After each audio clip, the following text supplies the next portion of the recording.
briefly.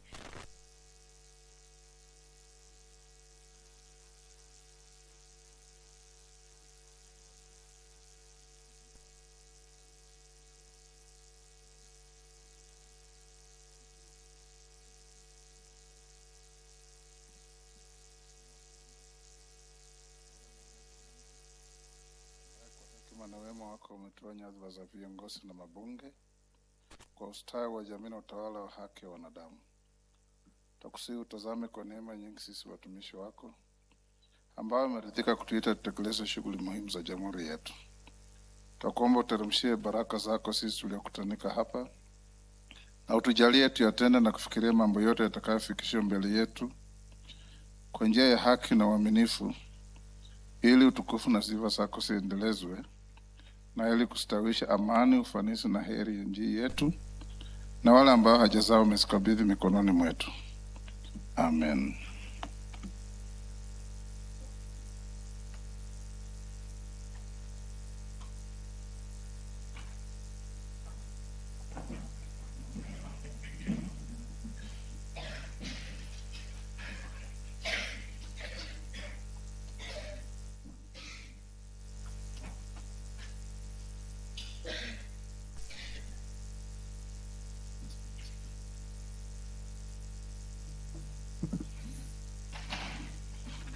Sergeant, ring the quorum bell.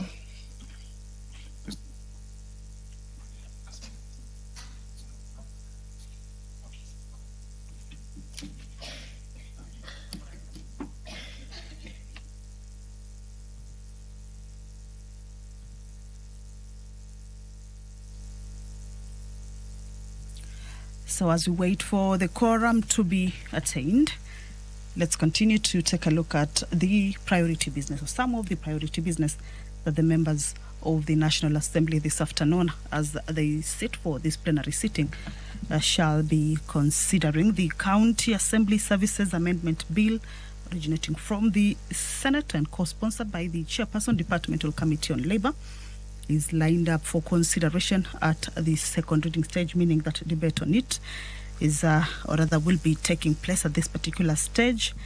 Basically, this is a bill that seeks to align the governance and administrative mechanisms and also staffing protections of Kenya's County Assembly Service Boards, commonly abbreviated as CASBs, with those of the Parliamentary Service Commission at the national level. And it also seeks to fix key gaps in the Principal County Assembly Services Act number 24 of 2017, particularly around statutory procedures for suspensions, board member removals, as well as secondment rights. Some of the key provisions of this particular bill, including the statutory removal procedure for the County Assembly Service Boards,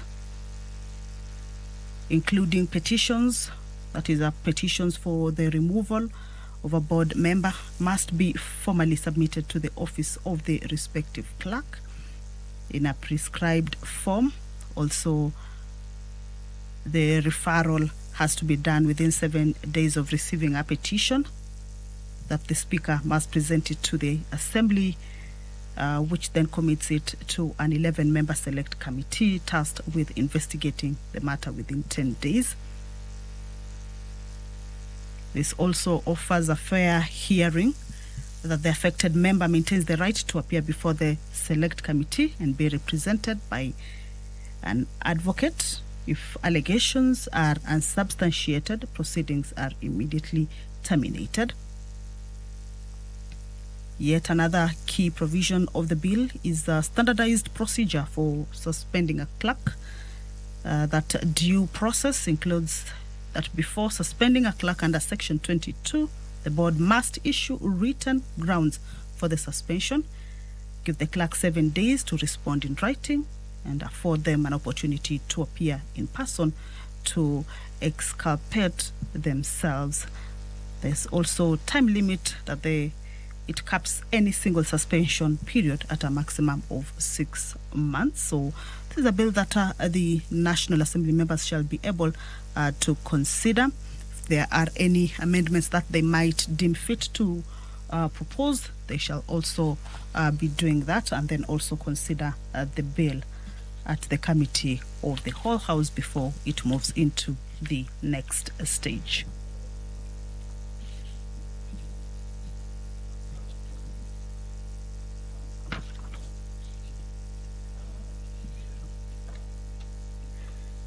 Well, the members of the National Assembly shall also this afternoon consider a bill that is sponsored by the Honorable Nominated Member Irene Mayaka. This is on the Sports Amendment Bill, a bill that is originating from the National Assembly, a bill number 5 of 2026, a bill that basically seeks to amend the Sports Act, specifically Cap 223 to prohibit and criminalize manipulate of sports competitions, or rather manipulation of sports competitions.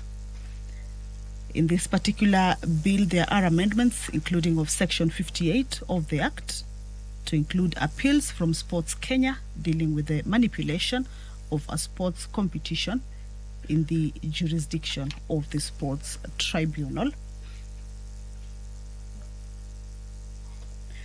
Also amending Section 4 of the Act to provide for investigation procedure and timelines as a function of the Sports Kenya. This particular bill also, or the amendments to the Act in this particular bill also introduces a new section that prescribes the offense of manipulation of sports competition.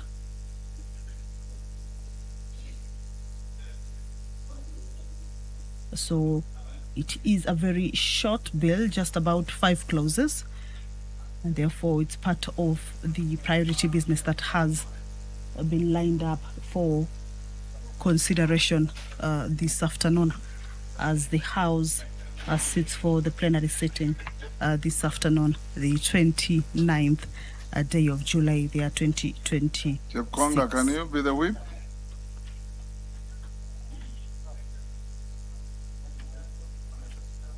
Yeah, can you wield the whip?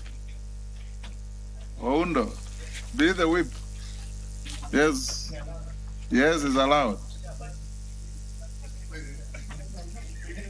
You don't whip the chair budget, it's already here.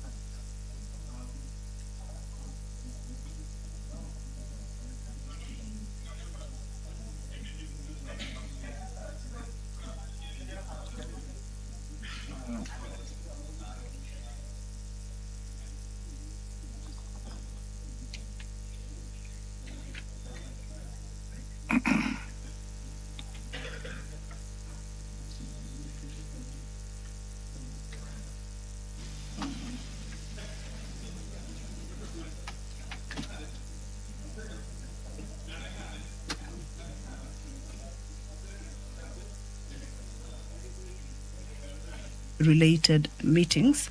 This is a motion that will be moved by the leader of the delegation that visited or attended that particular 151st assembly of the IPU.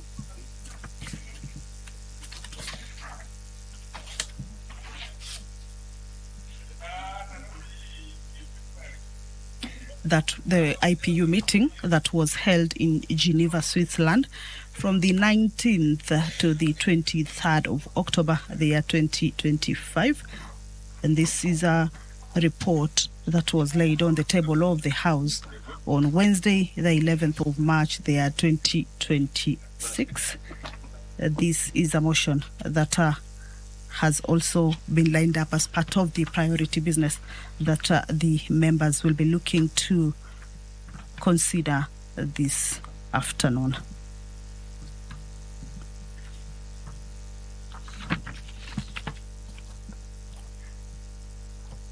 Another motion by the chairperson, Committee on Implementation, is also lined up for consideration.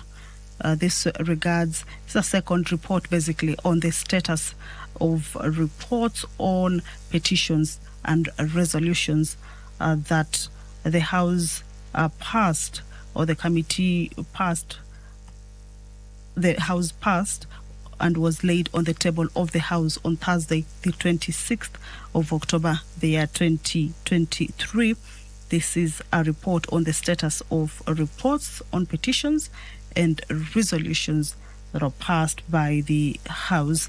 So this particular business is coming up for consideration this afternoon.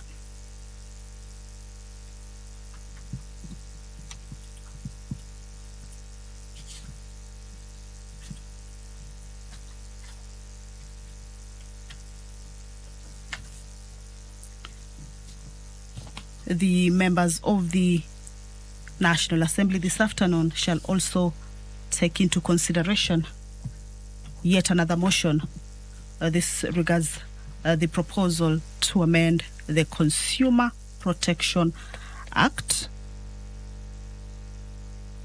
This is a motion by the Departmental Committee on Public Petitions.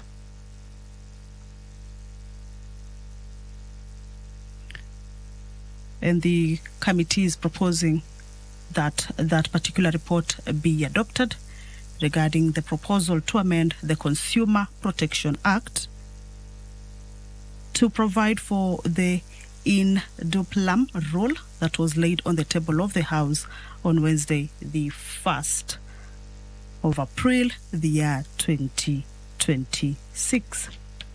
Earlier on, I had indicated to you that there are a few bills that have been lined up for consideration at the second reading stage.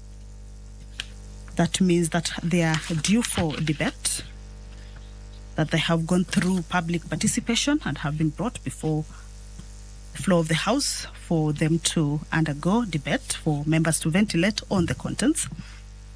The other bill that is lined up for consideration at the second reading stage is the Books and Newspapers Amendment Bill, a bill originating from the National Assembly and sponsored by the Chairperson, Parliamentary Broadcasting and Library Committee. This particular bill basically seeks to amend the Books and Newspaper Act, specifically Cap 111, in order to require the deposit of published works in the Library of Parliament. The sponsor of the bill indicates that more members making their way into the House, and we can see the Sergeant at Arms indicating that the quorum has been attained. That Honourable members, we now have quorum to transact business. Well, allow me to hand you over to the broadcast. Good afternoon.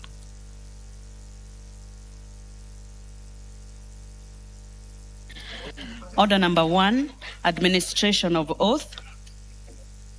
Order number 2, communication from the chair.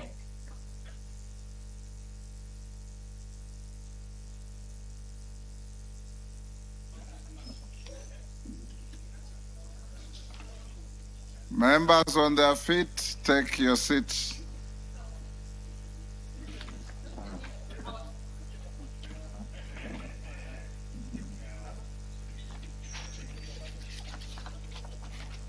DK, take the nearest seat.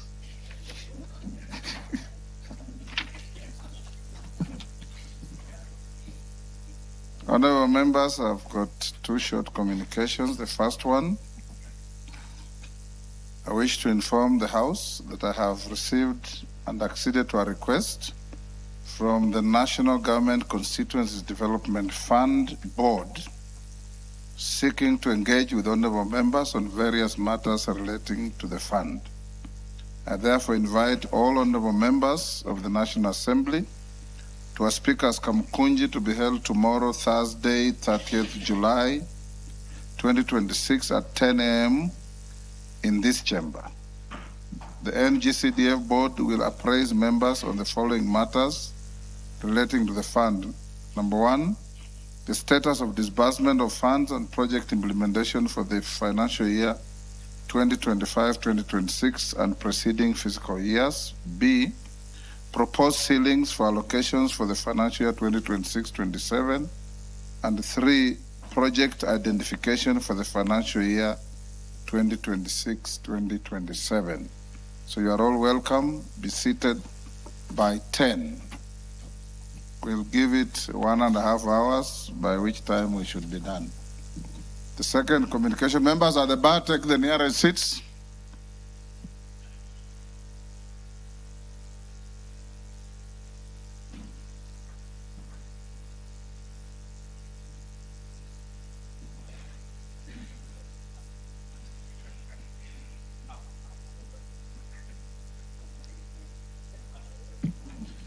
Honorable members, the second communication is on the appointment of Major Retired Bernard Muhindi Masinde as the 8th Chief Sergeant at Arms of the National Assembly. Honorable members, you may recall that on 18th November 2025, I notified the House of the retirement of Mr. Aloisio Lekulu, OGW, the then Chief Sergeant at Arms of the National Assembly, after close to 2 decades of service. Honorable members, the office of the Chief Sergeant at Arms is an office of the House and occupies a pivotal position in the administration and functioning of the National Assembly. The office is responsible for maintaining order, decorum, and security within the precincts of Parliament, enforcing the directions of the Speaker relating to access to and conduct within the chamber and the parliamentary precincts, preserving the dignity of the House, and overseeing ceremonial and protocol functions associated with the proceedings of the Assembly. Honourable members, I wish to inform the House that following a competitive recruitment process, the Parliamentary Service Commission appointed Major Retired Bernard Masinde, NDCK, as the 8th Chief Sergeant at Arms of the National Assembly with effect from 1st July 2026. Honourable members, Major Retired Masinde possesses extensive experience in parliamentary administration, leadership, and institutional management. He is a strategic security and investigations professional with over 25 years of progressive leadership experience, spanning military command, national security operations, investigations, compliance, enforcement, and institutional governance. He has served as the Deputy Chief Sergeant at Arms of the National Assembly for the last 12 years. Prior to joining Parliament, Major Retired Masinde served as a military observer with the United Nations mission in the Democratic Republic of Congo, MONUC. In this capacity, he demonstrated exemplary distinction while deepening his expertise in multinational coordination, intelligence sharing, and investigative oversight. Honourable members, alongside the retired Masinde, the Parliamentary Service Commission also appointed Mr. Nicholas Emejen to the position of Director for Audit, Appropriations, and General Purposes Committee, and Mr. Stephen Mutungi as the Director of Hansard and Audio Services. On my behalf, and on behalf of the House and the Parliamentary Service Commission, I congratulate them for their appointment and extend to them our best wishes as they assume their new responsibilities. I'm confident that they will serve the National Assembly with professionalism, impartiality, and dedication while upholding the traditions, dignity, and values of Parliament. I thank you.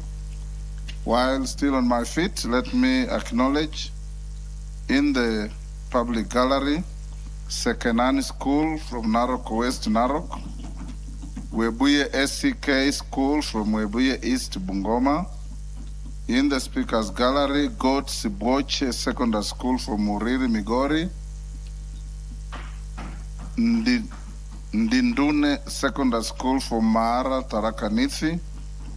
Karumu Primary School from Kandara, Muranga, and Ikawa School from Chuka, Ingambangombe from Chuka. On my behalf and on behalf of the House, we welcome the students, their teachers, and those accompanying them to the House of Parliament. Next.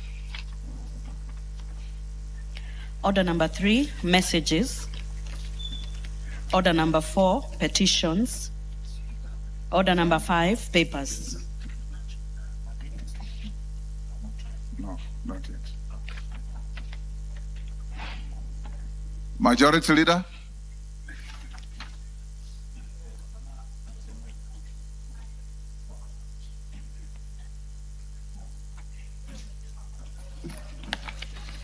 Member for Aldai, you are the surrogate Majority Leader.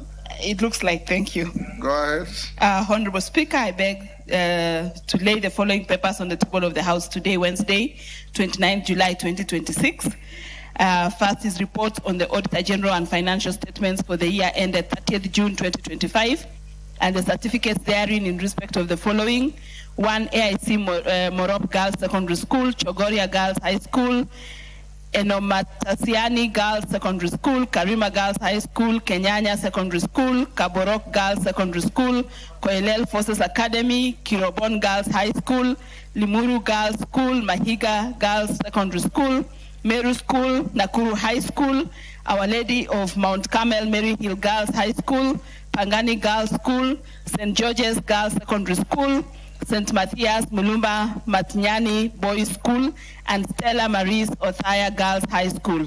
Secondly, reports of the Auditor General and financial statements for the years ended 30th June 2024 and 30th June 2025, and the certificates therein in respect of the following. 1 is Bavuni Secondary School, Gede Secondary School, JG Kiriaini Secondary School, Kenyatta High School in Mahiga, Kiriti Girls Secondary School, Lady of Fatima Chinga Girls Secondary School, Marafa Boys Secondary School, Masosa Mixed Secondary School, Isinya Boys Secondary School, and St. John's Girls Secondary School in Kilifi County. And finally, reports of the Auditor General and financial statements for the year ended 30th June 2023, 30th June 2024, and 30th June 2025, and the certificates therein in respect of the following. 1, Kitwe Girls Secondary School, Kiari Secondary School, Kirangari Boys Secondary School, Mbakalo Friends Secondary School, Moi Girls High School Kamusinga, Molo Secondary School, Nduberi Girls Secondary School, and St. Francis Girls High School, Mangu. Thank you, Honorable Speaker.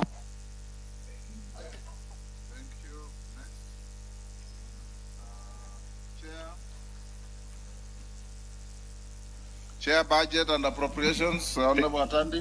Thank you, Honorable Speaker. Honorable Speaker, I beg to lay the following paper on the table of the House today, Wednesday, 29th July 2026. Report of the Budget and Appropriations Committee on its consideration of the County Government's Additional Allocation Bill, Senate Bill number 8 of 2026. Thank you. Next. Order number 6, notices of motion. Chair, no. Member for Taraka, George Best. Thank you very much, Honorable Speaker.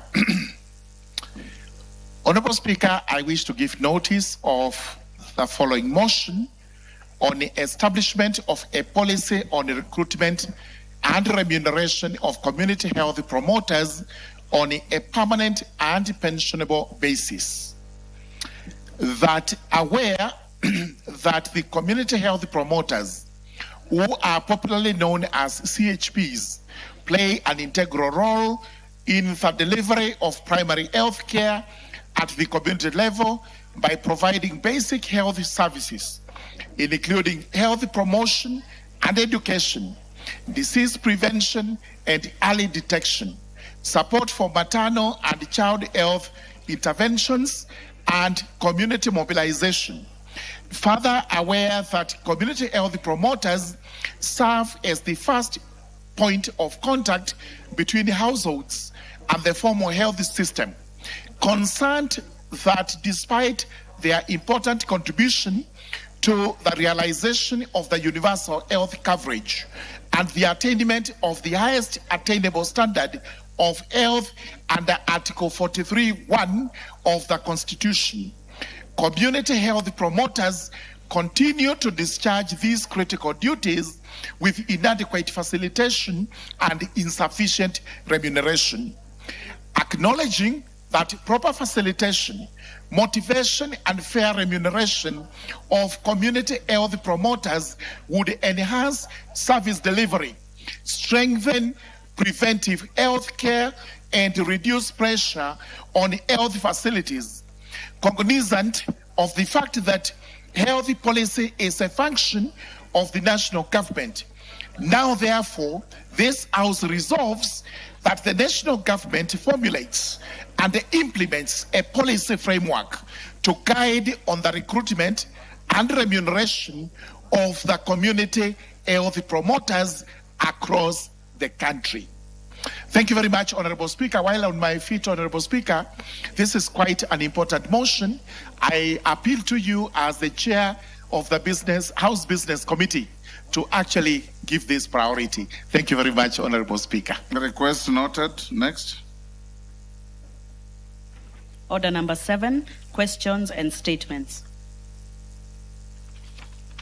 Request for statement. Umulkhair Harun.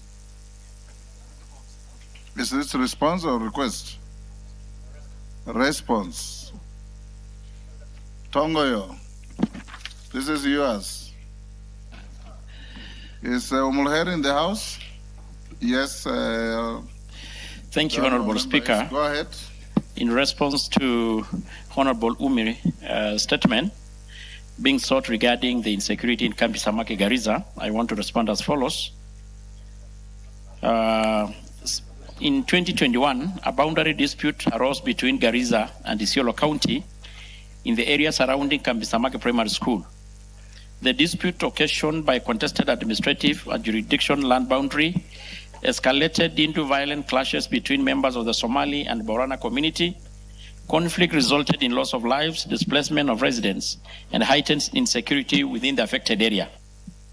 Consequently, Kambi Samaki Primary School was closed, disrupting learning for the enrolled pupils, who was subsequently transferred to Benane Primary School, where they continue with their education. Although several innovations, including administrative engagements and peace-building initiatives, has been undertaken by the government and other stakeholders, the dispute remains unresolved. To prevent further escalation and enhance security, the ministry has implemented the following: the County Security Intelligence of Garissa and Isiolo counties to continue hold joint engagement aimed at resolving the dispute amicably in collaboration with the school administrators, board of management, parents, and community leaders to address the emerging security concern affecting the institution. The intelligence-led security operations are ongoing. Mobile and foot patrols has been intensified. Additional security personnel has been deployed to identify hotspots to strengthen security presence and reassure residents, and the community policing has been ongoing. On the step taken to resolve this, Honorable Speaker, the government is pursuing both security and administrative innovation to address the underlying cause of dispute, and these include continued engagement by the County Security Intelligence Committee of Garissa and Isiolo with elders, religious leaders, peace committees, and community representatives through structured dialogue and conflict resolution forums. Collaboration with the relevant government agencies, including IBC, to address the boundary and administrative issues giving rise to the dispute. Sustained public sensitization campaign promoting peaceful coexistence, dialogue, and equitable sharing of available resources among the neighboring communities. Honorable Speaker, on the issue of guaranteed security to the teachers, the ministry recognizes that a secure learning environment is essential for uninterrupted education, and to this end, the following measures has been put in place: sustained multi-agency security operation, including enhanced patrol, deployment of joint security teams, and regular security assessment in vulnerable areas to protect teachers, learners, and the educational institution, strengthening collaboration between school administrators and local security agencies to facilitate timely information sharing and coordinated security responses. There is ongoing security mapping of remote and underserved areas to identify locations without adequate policing infrastructure, subject to availability of resources. Additional National Police Reservists, NPR, will be recruited, trained, and deployed to improve security coverage and response capability. In conclusion, Honorable Speaker, we remain fully committed to restoring lasting peace and security in Kambisamaki and the surrounding areas through sustained security operations, strengthening interagency collaboration, community engagement, and ongoing peace-building initiative. We are working to create a secure environment that safeguard lives, protect livelihood, and guarantee interruption access to education. Signed by the concerned Minister, Honorable Kipchumba Murkomen. I submit, Honorable Speaker. Omolher. Thank you, Speaker. I want to appreciate the chair of the committee for the response. I appreciate the feedback, but there's more that needs to be done because the area itself, Kambisamaki, is currently facing the closure of its school, which was as per the request of the statement. And I see there is a need for the CS for Interior and the CS for Education to have a sitting and organize a meeting both with the local leadership and the elders from both communities so that we can discuss the reopening of this school. Mr. Speaker, I visited Kambisamaki myself after I raised a statement, and I realized the matter is a bit, it's contentious because it also involves a boundary issue.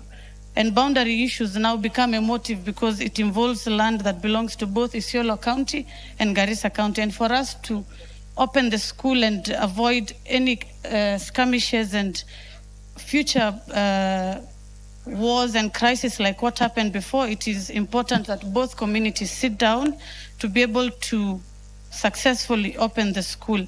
Mr. Speaker, when I visited Kambisamaki, the officers on the ground requested that they get backup, and this is something the minister can look into because there is a banditry issue that is existing. As recent as 2 weeks ago, we had young men who were attacked by bandits and their animals taken away. Mr. Speaker, there is a need for extra platoons of officers to be added. They are both from the RDU unit and the anti-stock theft unit. Mr. Speaker, these are things that need to be worked on jointly, and this is something I'll request through the chair and the Minister for Interior to look into so that we are able to look into the matter. The school itself needs to be opened, but it is also a bit of a thorny matter because it involves a boundary issue. As we speak, Kambisamaki Primary School is registered as a polling station under Garissa County, but it is also a matter of dispute with the community that neighbors as Isiolo County. As at now, we don't have any conflict, but to avoid future conflict, Mr. Speaker, we must address both the boundary issue and the security issue so that the school can be reopened. That is something I picked up after I visited the site in itself and communication that the elders had given us. And Mr. Speaker, currently there is no school in the area. The nearest school is 15 kilometers. Omolher, you are seeking clarification. You are making a No, speech. I am explaining what I realized after I raised a statement because I did a site visit, Mr. Speaker. It's a matter that cannot just involve not just the Minister for Interior, but also the Land Minister and the Minister for Education.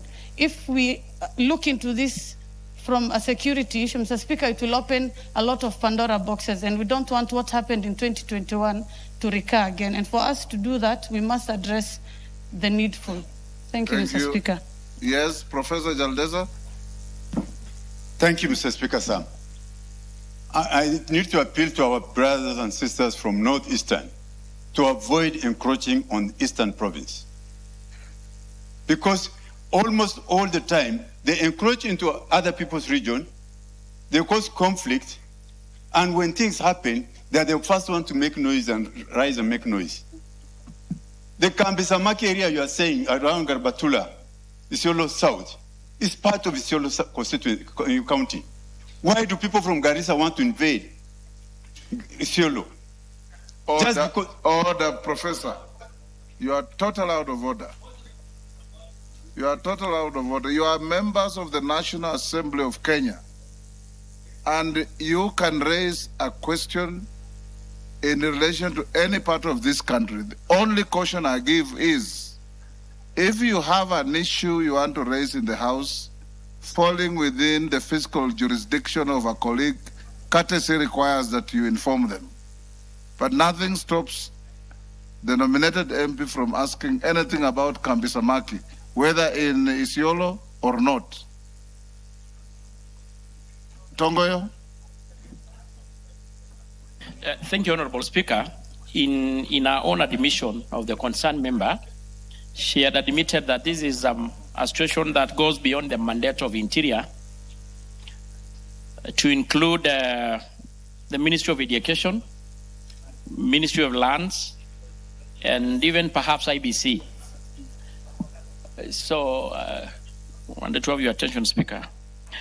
But this is, Honorable Speaker, I think it needed more intervention, intergovernmental or interministerial approach, because the underlying cause of this is a boundary dispute, which is largely to do with the IBC, Ministry of Lands. So, Honorable Speaker, and the part of Interior, I think on the intervention being put in place to address the security issue, not just on Kambisamaki, but largely in Garissa. We know the situation is fluid, and the rest of the northern part of the country, the ministry is doing anything possible. But, Honorable Speaker, because I think you submitted the interruption, this is something that needs more beyond the scope of Ministry of Interior. It's a cutting cross issue. We need the Ministry of Education, IBC, Lands. So maybe you need your indulgence, Honorable Speaker, on the best approach to this.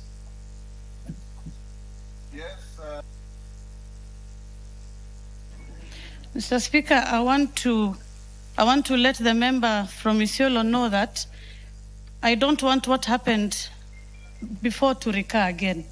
And it is important that as leaders address the need for, Mr. Speaker, land issues. Don't escalate what the Speaker has. No, I'm not escalating, Mr. Speaker. I'm just letting him know that my request on this statement. To answer him on any issue. My request was to address the gaps in education that have come out after that incident happened 7 years ago, Mr. Speaker. So it is as simple as either deciding to open a new school somewhere else or reopen that school so that the children from both counties can benefit. It's not a land issue.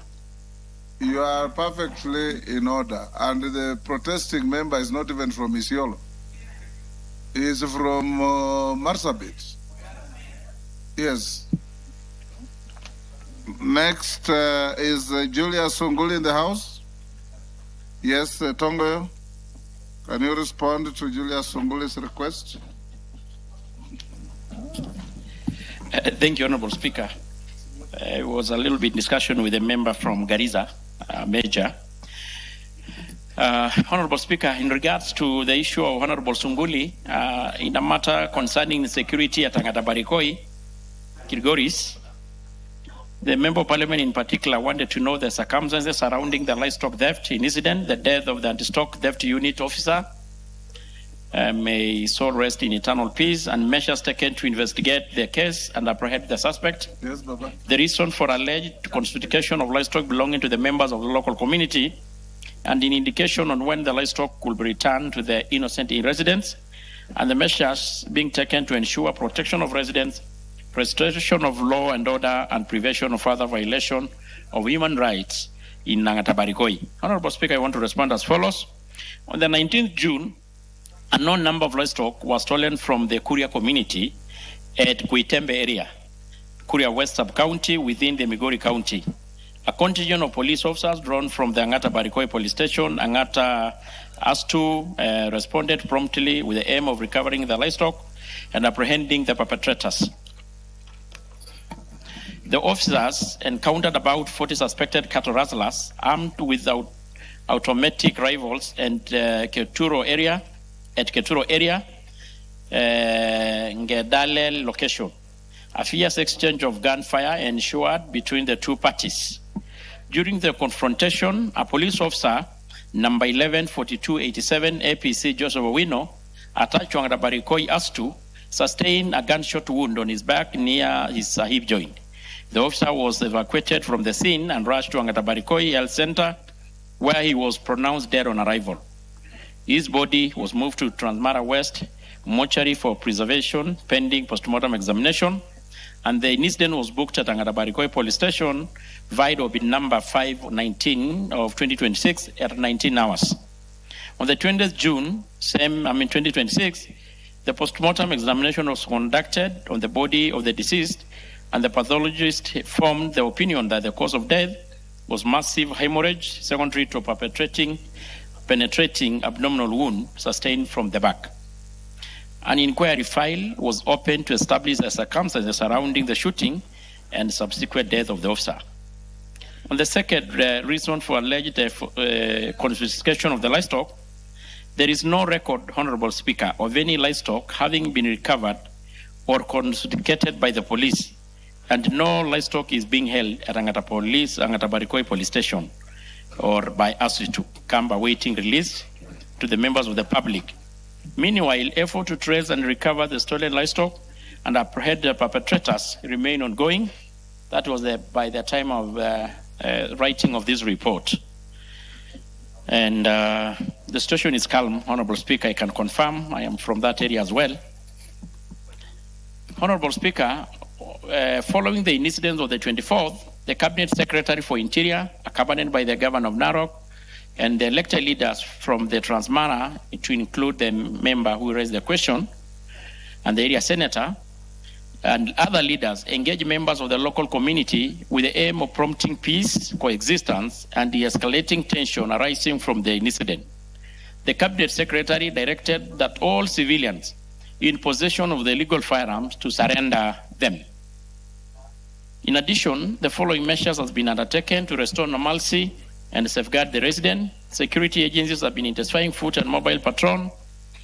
There is intelligent gathering operation ongoing to deter criminal activities and to prevent further insecurity and facilitate the recovery of the stolen livestock. Engagement of the community leaders, elders, and stakeholders to promote peace and dialogue. And all security operations in Angata Barikoi are being undertaken in strict adherence to the Constitution of Kenya, the National Police Service Act, and applicable human rights standards. I submit, Honorable Speaker. Yes, Julia Sunguli. If you are satisfied, you can Mr. let it Speaker, lie. I wish to thank the chairman of the Committee for Internal Security for his report and answer. I wish to confirm, Mr. Speaker, that as soon as we ask the question, the responsible Cabinet Secretary, Honorable Kipchumba Murkomen, went to Angata Barikoi together with all of us and introduced certain measures that have since cooled the area. The situation is well under control. Particularly, Mr. Speaker, the GSU camp was reintroduced at the border, and this has actually been very effective.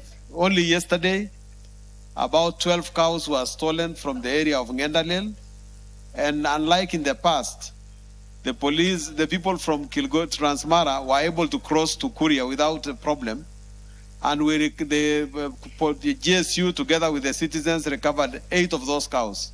The situation still remains, of course, an area to be watched because it is fragile. It's a border area. It borders Kenya and Tanzania. It borders the Kuria and the Kipsigis and the Maasai. It's a trigonometrical area that requires constant management. But I'm grateful that the minister has been able to do that, and I wish and I think that the chairman has given a satisfactory answer. Thank you. We leave it lie there. Taitumu. Honorable Mwalimu Taitumu. Thank you, Mr. Speaker. I arise to make a personal statement regarding the passing on of my late beloved father, Mr. Patrick Ntoanaiba Baikelanya. Honorable Speaker, pursuant to the provisions of the Standing Order 44-2E, I arise to make a personal statement regarding the passing on of my late father, Mr. Patrick Ntoanaiba Baikelanya. Honorable Speaker, Mr. Patrick Baikelanya rested on 4th July 2026 after a glorious and well-lived life that was just 2 years to centenary. The death of my father leaves a void that no one can adequately capture. A father is a pillar, a compass, and a quiet strength behind the son's every step. Irrespective of the son's age, at the time of the demise of my father, without doubt, the news of his passing on overcame our family with immense grief. To us, it was an end of an era, yet the messages of condolences that poured from every corner of this country, led by His Excellency the President, Dr. William Ruto, CGH, the Deputy President, His Excellency Professor Kithure Kindiki, NGH, the Speaker of this Honorable House, Right Honorable Dr. Moses Masika Wetangula, NGH MP, and various members of this Honorable House gave us the strength to accept the God's will and accord Mse a befitting send-off in honor of his life and legacy. Honorable Speaker, I wish to record my deepest gratitude to His Excellency the President, Dr. William Ruto, for his message of comfort, the support extended to my family during this period of mourning. I am profoundly honored by the President's humility to have created time out of his busy schedule of the national duty to grace the funeral of my late father in Igembe North on the 11th July 2026. This gesture reaffirmed the President's firm belief in the values of compassion and solidarity that defines his leadership.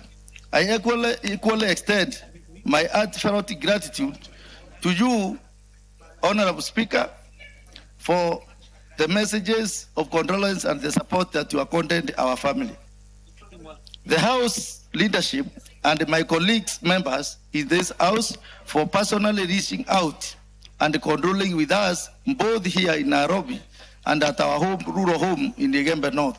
I am also grateful to the people of Igembe North, the community leaders, the church, the bonda operators, the traders, the farmers, and the youth who rallied around my family with the prayers, moral support, and material contributions to ensure my father was given a dignified send-off. To the Kilanje who ministered to us and to the elders who guided the rites according to our customs, I say thank you and God bless you. On behalf of the family of the late Mr. Patrick Twanaiba Kilanya, I echo our deepest gratitude and pray that his soul finds eternal peace in heaven. I thank you, Honorable Speaker. Thank you, Honorable Taitumo. May Mze's soul rest in eternal peace, and may your family have peace at this time. Honorable members, I acknowledge in the Speaker's gallery Uhuru Estate School from Embakasi West, Nairobi, Kakawa Primary and Junior Schools from Mbere North, Mbere South, Embu,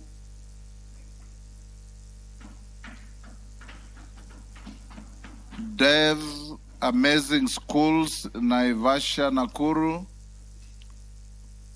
Gishami Junior Primary School from Othaya, Nyeri. In the public gallery, New Genesis School from Marakwet West, Elgeyo Marakwet. Mekorani Primary School from Mahara, Tharaka Nithi. Bright Star Chebulbai from Marakwet West, Elgeyo Marakwet. On my behalf and on behalf of the House, we welcome the students, their teachers, and those accompanying them to the House of Parliament. Major Deko, member for Garissa Town. Thank you, Honorable Speaker. Honorable Speaker, I rise to remind you or to remind the House that about 2 months ago I requested for a statement, and which was brought to the answer was brought to the House regarding a police officer, Adan Haret Loss, who went missing for the last 3 years or so. Chairman, Tongoyo, that reminder is directed at you. Yes, and you promised that the chair of the Committee of Internal Security was to avail the Cabinet Secretary to a committee meeting so that we raise the issue. It's important to note, Honorable Speaker, that the answer that was provided here was not read on the floor of the House after consultation with the chair and myself and yourself, that it was not adequate. So the minister was supposed to appear in a committee meeting so that we address those issues.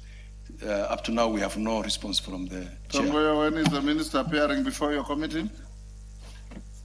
Honorable Speaker, if you may recall, when we were just about to break for recess, I did report to this House that the minister could not appear because he was attending a cabinet meeting. And to that effect, we have written again today a letter to ask him to appear next week but one. Okay. So. And Honorable Speaker, it's not just his question or a statement rather. There were quite a number, more about 13 or so. So I call upon the colleague to be a bit patient, because we are trying to do anything possible to ensure that the minister will appear and we transact all these before the plenary of committee. When is your next appearance? It's a Thursday, next week. Thursday after next week? Exactly. We are trying to avoid Tuesday so that it does not get excuses or other is probably of cabinet. So, Deco? We have got equally a big pressure. And make sure you inform the honorable member accordingly. Yes. Next order. Yes, hold on. Honorable Emade. Yes, Honorable Emade. Give him the mic.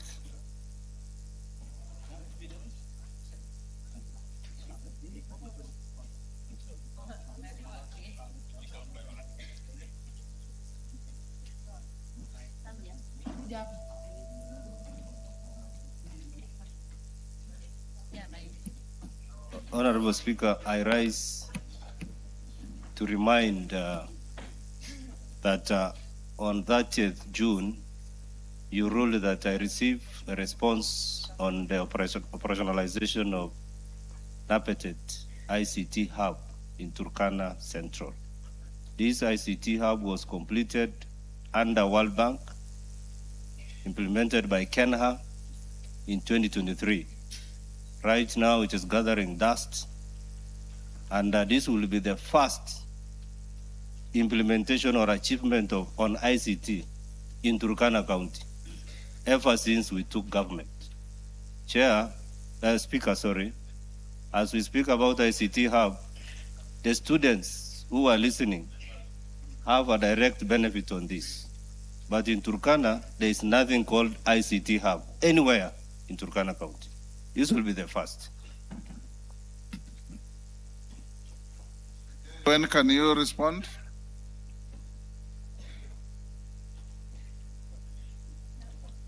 Give to KJ the mic.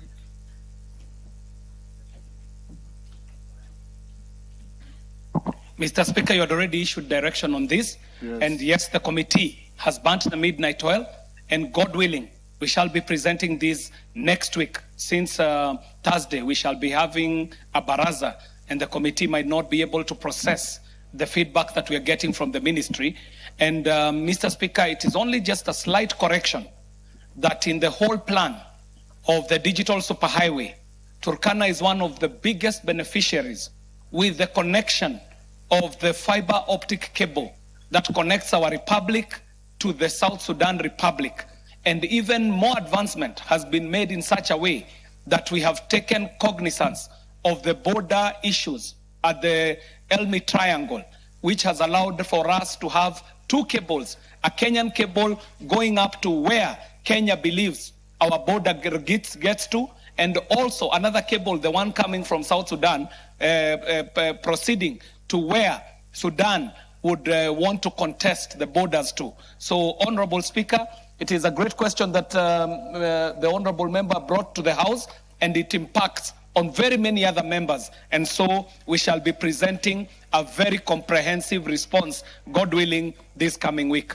Thank you very much, Mr. Speaker. Yes, thank you, KJ. Next order.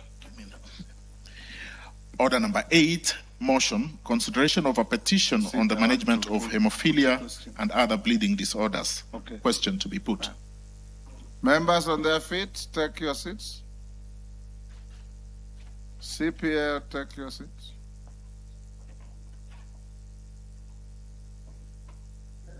Is that Mutunga or Robert Mui or Wanjala? Take your seats. Thank you. Honorable members, I'll now put the question at order number 8, which is that this House adopts the report of the Departmental Committee on Health on its consideration of the public petition number 01 of 2026 regarding management of hemophilia and other bleeding disorders among patients and children in the country, laid on the table of the House on Tuesday, 23rd June 2026. As members of that opinion say aye. Will those of the contrary opinion say nay? The ayes have it. Order number 9, the County Assembly Services Amendment Bill, Senate Bill number 34 of 2023, second reading. Chairperson, Departmental Committee on Labor. Is that Karemba? No. Who is the chair? Ken Chonga, where is he?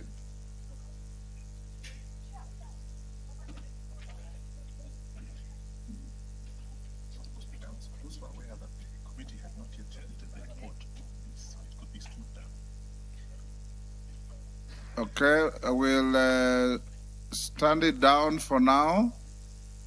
Go to order number 10.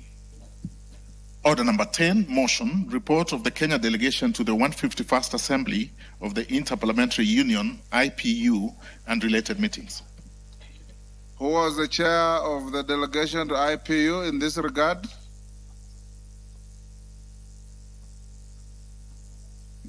Who is it? Irene Mayaka, is it you? No. Meli Mabona? Meli Odhiambo is not here. Go to next order. Order number 11, the Sports Amendment Bill, National Assembly Bill number 5 of 2026, second reading. Irene Mayaka, are you ready to move this bill?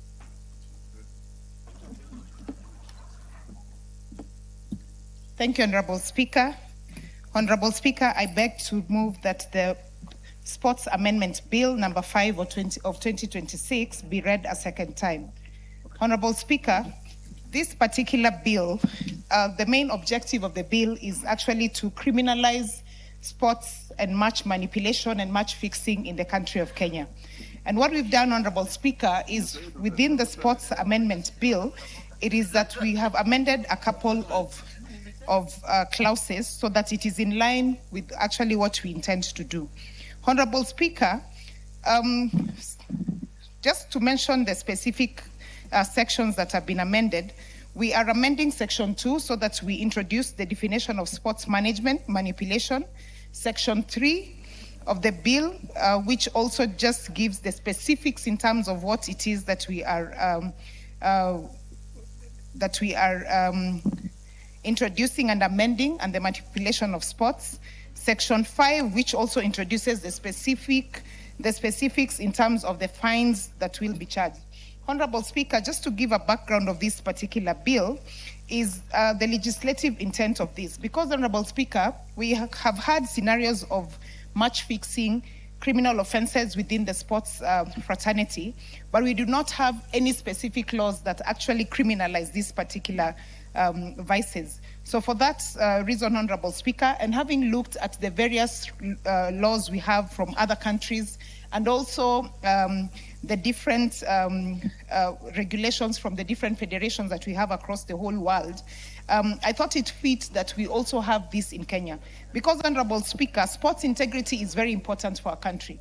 It's very important because we are seeking to nurture sports and talent in this country of ours, but also we want to make sure that the young people, the talented people in the country, are not being injured by people who are only there to manipulate the system so that it actually favors them.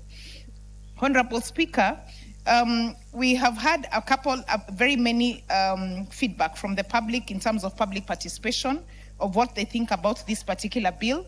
And I know the sports committee will be represented so that they can give us the feedback that we've received. But Honorable Speaker, just to thank the public for the overwhelming support for this particular piece of legislation. The background of this, Honorable Speaker, is foundation of sports. Sports is based on fairness, transparency, and public confidence. Integrity is currently at risk. And increasing reports globally and locally indicate growing attempts to improperly influence sporting outcome. Market pressure as well has also brought a lot of risk into the game. National interests, Honorable Speaker, this is also to protect the integrity of athletics, clubs, funds, and sponsors as well. Honorable Speaker, the legal context and the existing gaps. Regulatory deficit, if you look at the current Sports Act Cap 223, it does not contain any explicit provisions to criminalize sports manipulation. Enforcement barriers, current mechanisms rely on association-level disciplinary action, which lack the weight of criminal law.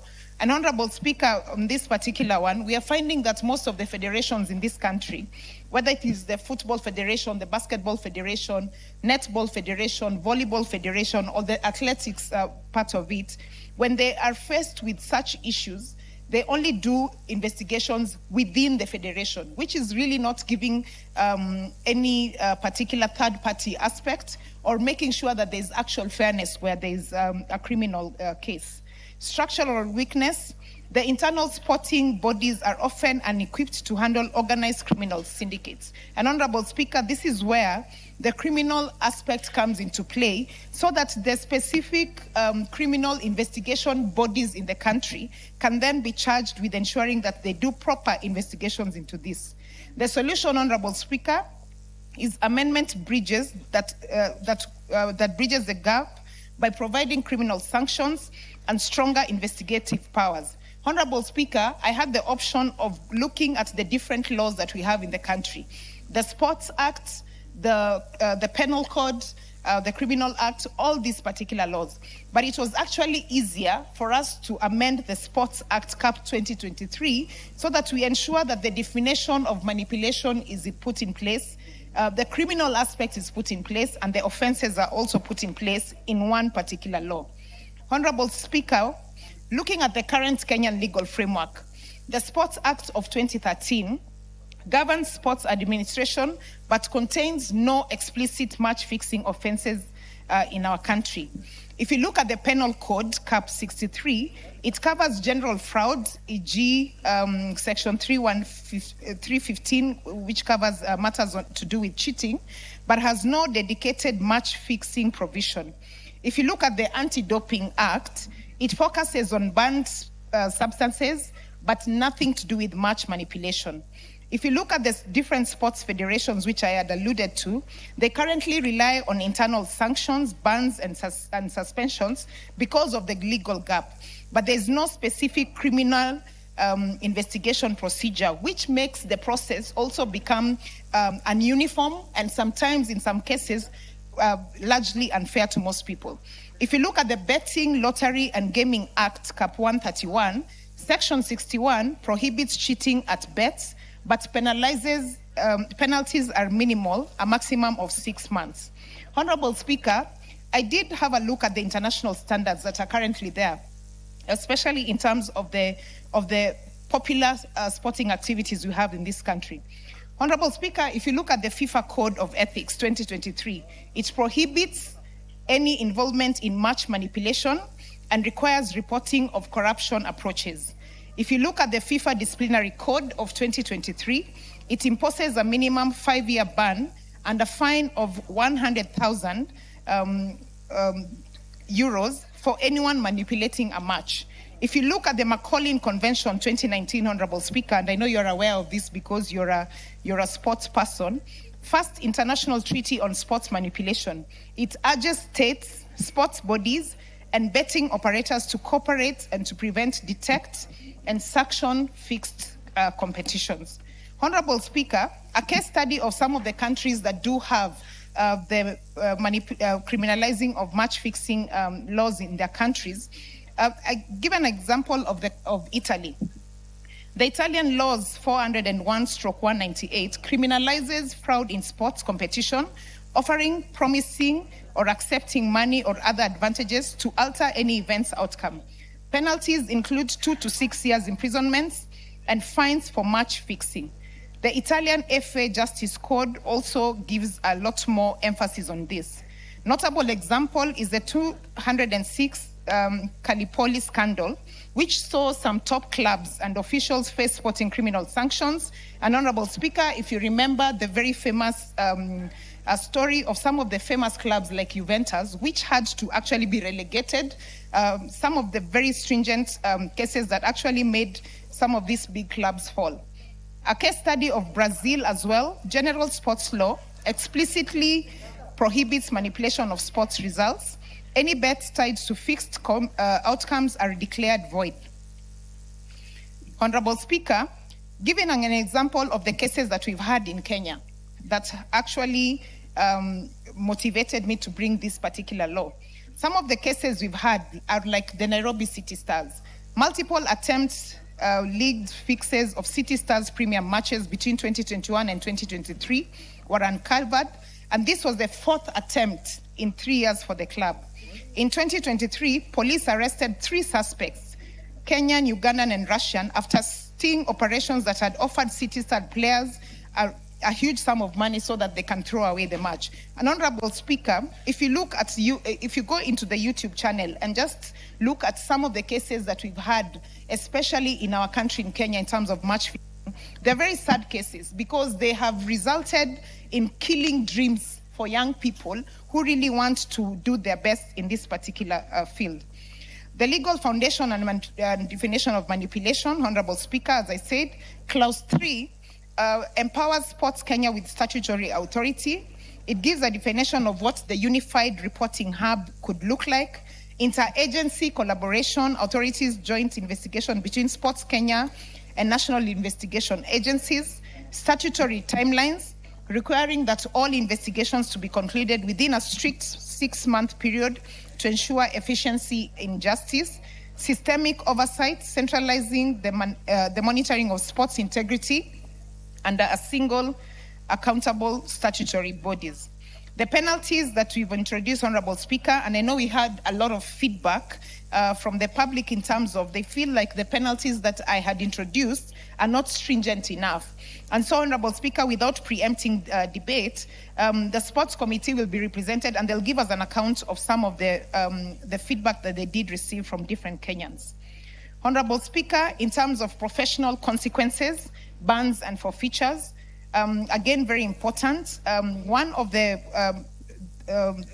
amendments that I have introduced is match forfeiture, organizational ineligibility, lifetime prohibitions, and disciplinary harmony. Honorable Speaker, the strategic impact, accountability, and national reputation.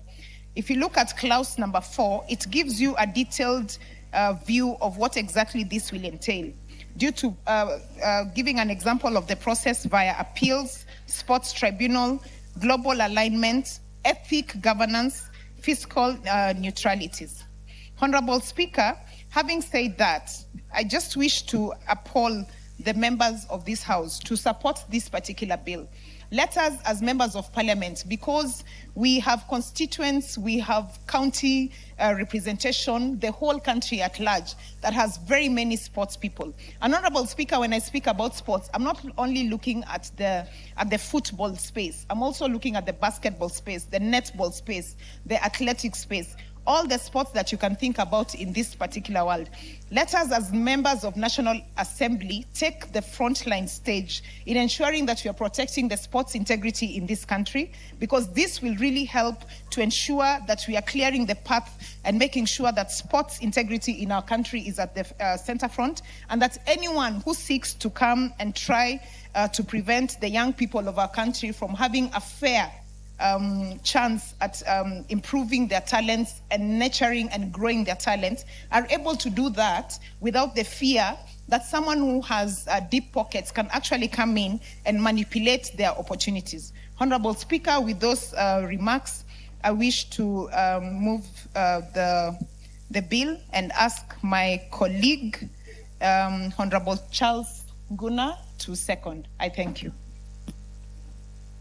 Well, before Charles seconds you, honorable members, let me acknowledge and in the speakers gallery and the public gallery, the presence of the following schools. Kamasai School of Marakwet West Constituency, Elgeyo Marakwet County. We also have Lelit Primary Junior School of Moiben Constituency, Uasin-Gishu County. We equally have Meteitei. This should interest the Chair of Education. Meteitei Second School of Tindret Constituency, Nandi County. Honorable members, we further have the two following schools. We have Guakarim Second School from Beere South Constituency, Empu County. And finally, we have Moi Awalo Senior School from Kurusoi South, Nakuru. On behalf of the members of this House and the House at large, I want to welcome those schools to this honorable House. You may proceed to second. Thank you, Mr. Speaker. Before I begin this journey of second in this motion, let me take this opportunity to welcome these students. Thank you. Proceed. In National Assembly, especially the students from Beere who are my neighbors. As you know, I come from Mwingi West, and Beere is just bordering Mwingi West constituency. So welcome. Oh, Moimben, I've been in your constituency, Marakwet and Tinderet also. I've been there, so welcome to the National Assembly. This is where we legislate and also allocate resources countrywide, Mr. Speaker. Mr. Speaker, let me begin by congratulating and appreciating Honorable Irene Mayak for coming up with such a legislative proposal, Mr. Speaker, to bring the integrity and also transparency in sports fraternity, Mr. Speaker. From the onset, it is worthy to note that Irene Mayak has set records, and congratulations, the Honorable Lady. If at all Nyamira people are listening, they should give you an opportunity to serve as their women rep in this august house. And I am wishing you the success in your journey. Let me also take this opportunity to inform ODM. You have one of the best legislators in this country in Irene Mayak, Mr. Speaker. Mr. Speaker, it is worthy to note that we have walked a long journey when we came up with this motion, and it is also worthy to note that Irene Mayak and myself, Irene is a Manchester United fan and an Arsenal fan, and we are passionate. We have fought since our childhood. When we used to be in university, when we used to be in school, you could see the passion in football, and that is why Irene Mayak is coming up with this proposal to clean up the sports industry, Mr. Speaker. Mr. Speaker, the bill is essentially actually seeking to amend Sports Act, Cap 2022-23, by doing 4 specific things. Number 1, it is going to introduce by criminalizing offense for the manipulation of sports competition. Number 2, it is going to grant Sports Kenya the express mandate to receive reports and conduct investigation when it comes to issues of sports manipulation. And the other one, which is very important, it is going to establish strict 6-month timeline for the conclusion of investigation. As you are aware, most of the issues which have been taken to court, Mr. Speaker, they might end up taking over years. But this one, it is strictly specifying the number of the timeline you can actually do an investigation and do everything, Mr. Speaker. The 4th issue, it is going to provide for severe penalties, including the imprisonments, fines, and forfeiture of the gains, Mr. Speaker. Mr. Speaker, athletes and clubs, even fans and sponsors, always advocate for fairness and transparency as far as competitions are concerned. And this bill, Mr. Speaker, we noted that there is existing gaps in the current legislation. When it came to the issues of regulatory deficit, the existing gap, this gap does not contain explicit provision to criminalize sports manipulation. That is why we want this bill to pass. Then, of course, the current mechanism relies on association level and disciplinary actions, which lacks the weight of criminal law, Mr. Speaker. And if you look at the current situation, of course, Sports Act 2013 governs sports administration, but does not explicitly explain the issues of match fixing offenses in our nation. Mr. Speaker, the penal code, which is Cap 63, covers general fraud like cheating, which is, but has no dedicated match fixing provision. And that is why we want some of these issues to be addressed in this bill.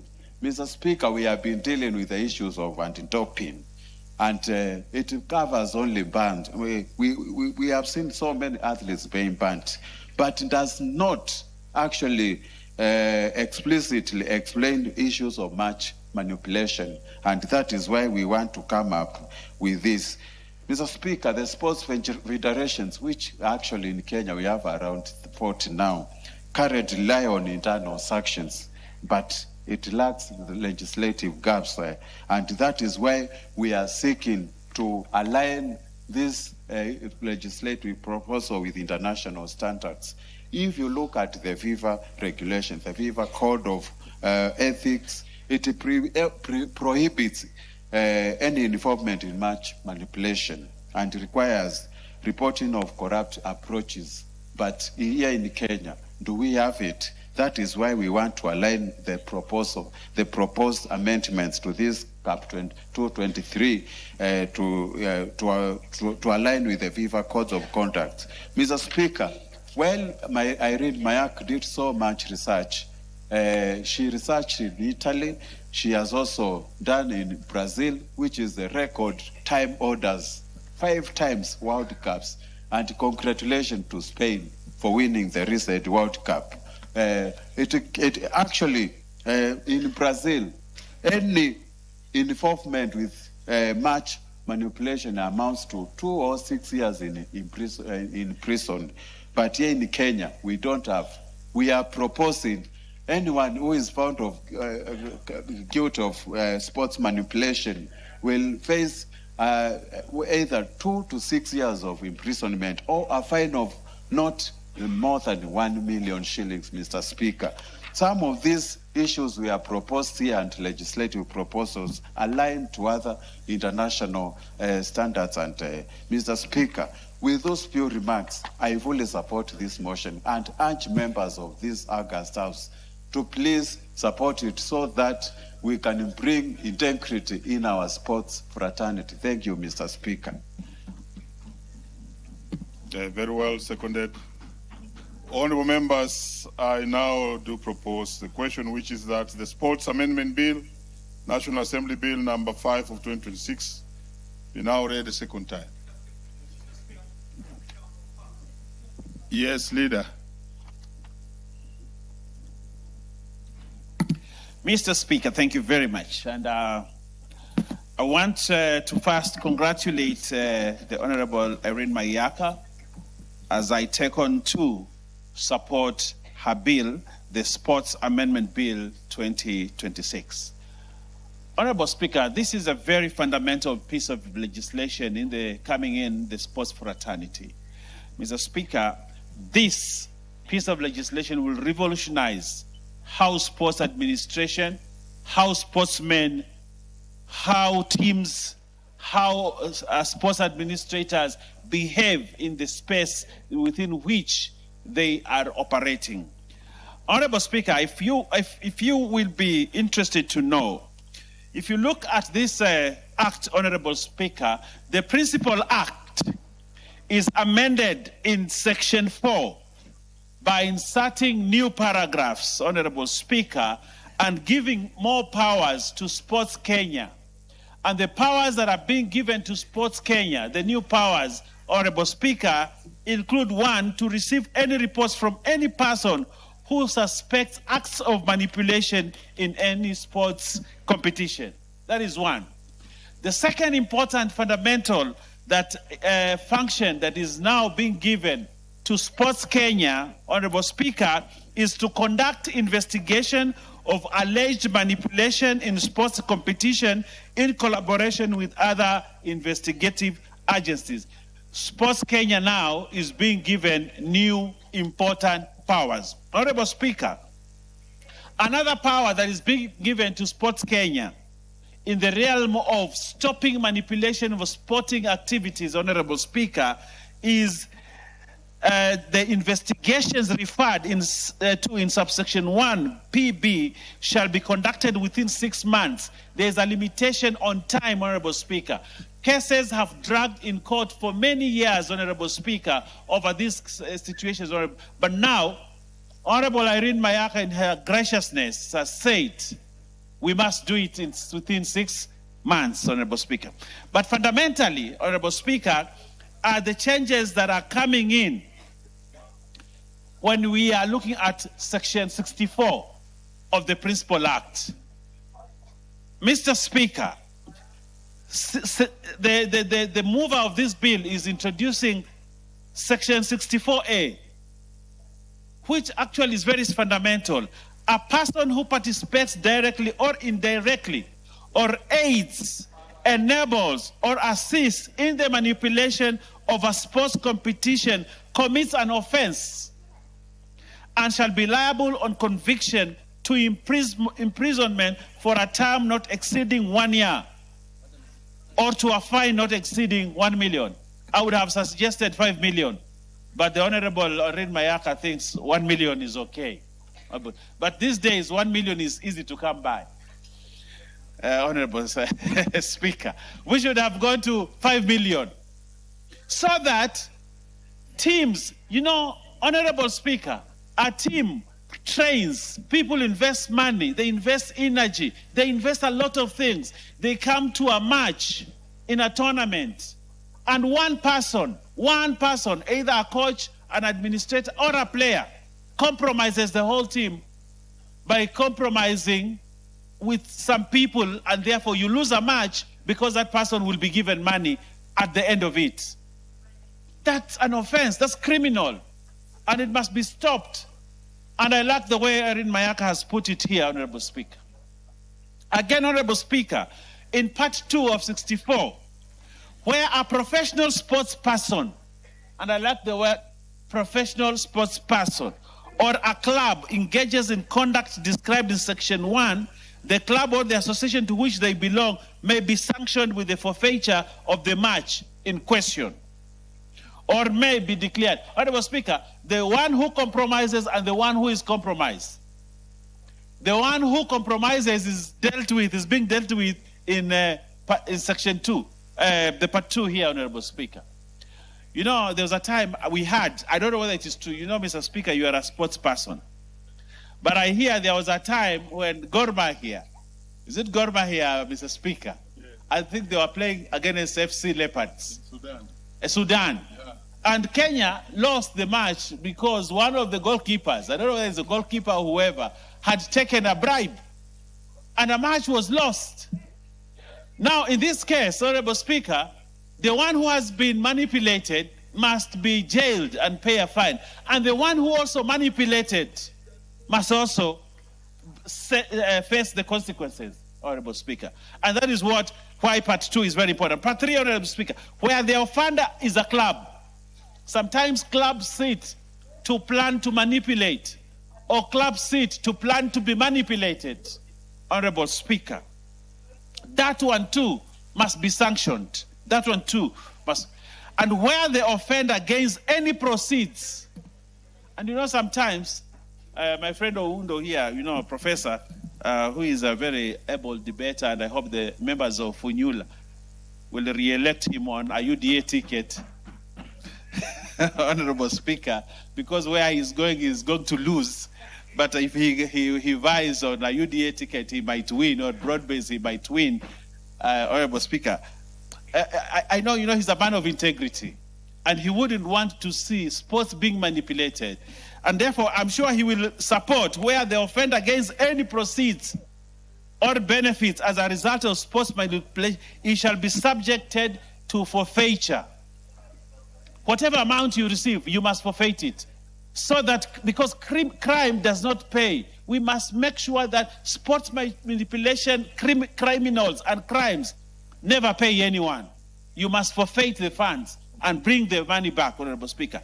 These are fundamental changes, Honorable Speaker. And I want to thank the Honorable Irene Mayaka for bringing this bill. And you can say it makes sense. When you read it, you understand it, it makes sense. And if it makes sense and it is good, it doesn't need to be fixed. So I wish, Honorable Speaker, you just bring here the Committee of the Whole today and we finish with it. Because this is good. This is fundamental. And this, when it is good, it should not be fixed. It should be passed so that the sports fraternity, Honorable Speaker. You are the leader of the House. And you Of know course, the importance of procedure. Of course, I'm saying it in jest, Honorable Speaker. I'm saying it in jest. Now, I want to say a few things, Honorable Speaker. Competitions, and this is the anchor, competitions that we have in this country depend entirely on fairness, transparency, and public confidence. And when we bring in issues of someone being compromised, Honorable Speaker, then we lose the issues of fairness, transparency, and public confidence. Those guys out there, the sports people in football, in basketball, in athletics, in any other kind of sport, Honorable Speaker, that allow themselves to be manipulated or to manipulate others are killing sports. The spirit of sports, the spirit of fairness, the spirit of transparency, the spirit of public confidence, Honorable Speaker, they kill it. And Honorable Speaker, the risk is that we are killing those young people that work so hard. We are killing their spirit. We are killing sportsmanship, Honorable Speaker, and this must be stopped. And I like that today the Honorable Irene Mayaka is putting the first roadblock towards ensuring that no one ever goes into that kind of realm, Honorable Speaker. So, Mr. Speaker, sometimes market pressures, right now with Sports Pesa, with all these new betting companies coming in, Honorable Speaker, they can actually easily manipulate young people that they may compromise a match or a game or a sport just because they want someone to win big in a betting event, Honorable Speaker. And this law actually comes at such a good time. Honorable Speaker, you know I'm on fire. And please don't switch on the microphone for me. So, Honorable Speaker, Leader, it is very... please wind up. It is very important, Honorable Speaker, that we bring integrity into sports. When we bring integrity in sports, Honorable Speaker, people will want to be in that space. They will compete fairly and will see talent. Actually, this bill speaks into talent. And talent is important. We must. Honorable Speaker, when I see a beautiful stadium, like the stadium called Telanta, or the Raila Odinga International Stadium, when I see that, Honorable, when I see the stadium that is being built in Kilifi, when I see this government investing in stadiums all over, including in Ukambani, where my friend, the almost ranking member, Macau, comes from. I see a stadium, the Ithokwe, it's called Ithokwe. What is the name of that stadium? When I see stadiums being built, I see this country is investing in sports. It is investing in talent. It is investing in young people. And because of that, we have to protect sportsmen, young sportsmen and young sports ladies, Honorable Speaker, out there to make sure that we bring integrity into sports and we allow people to thrive in sports. With those many remarks, Honorable Speaker, I support this bill and I want to thank and congratulate. She's a first-time member of Parliament, but you have done well. Irene Mayaka, you've done extremely well. I have seen several bills that have come from you, and I think you are a blessing. And those that vote for you, I want to ask them, from the floor of this hallowed parliament, vote for Irene Mayaka for whichever position she requests. We need her in this house. I thank you, Honorable Speaker. Very well. Before the next member speaks to this, allow me to acknowledge in the presence of the Speaker's Gallery and equally public gallery the following schools. We have Turisho Junior School from Narok West, Narok County. We also have Akiba School from Westlands constituency, Nairobi. We equally have Wiyu Mirire Comprehensive School from Laikipia East constituency, Laikipia County. On behalf of the members and this house, we welcome you to Parliament. Let's have Wilberforce Oundo to speak to this. Thank you, Honorable Speaker. Also, let me join my colleagues in supporting the bill that has been presented by Irene Mayaka, a strong lady of the ODM party. And let me also put on notice minority whip, majority whip, that I know he has coveted me for so many years, but you tawe. Tawe kabisa. Honorable Speaker, let me echo the opening remarks by Irene Mayaka that sports should be free, fair, and accountable. That a team or a sportsman should win in a fair, transparent manner without any form of manipulation or undue advantage. That is the beauty of the sport. Sport, Honorable Speaker, is a talent, and at any given time, anybody should be allowed to express their talent without being conditioned, without being, manipulated. Honorable Speaker, I have been an ardent football fan. I have played football for many, many years at a very low level for obvious reason. And at any given time, losing a match where you felt you had lost unfairly was very devastating, and it can hurt emotions. And it can hurt spirits, and it can hurt very many things. And in very many cases, Honorable Speaker, where I come from, a match between two rival teams never ends in peace, because no team ever accepts it has lost a match. There must always be a fight. For many years, there was always a memorable fight between Lakeview and Busijo United. There was no way the match was going to end unless it has ended in a draw. So you can see how emotive, how emotionally charged can be a game of any forms of sports. Honorable Speaker, that's why I allowed the efforts by Irene Mayaka, Honorable Irene Mayaka, to bring into this parliament an attempt to criminalize match fixing, manipulation, to make it a criminal offense or a penal offense. But Honorable Speaker, I would also want to get wisdom from her that I know in many jurisdictions, these matters are dealt at the federation level or the sports association level, and they have done it so effectively, probably without having a specific act of parliament to do so.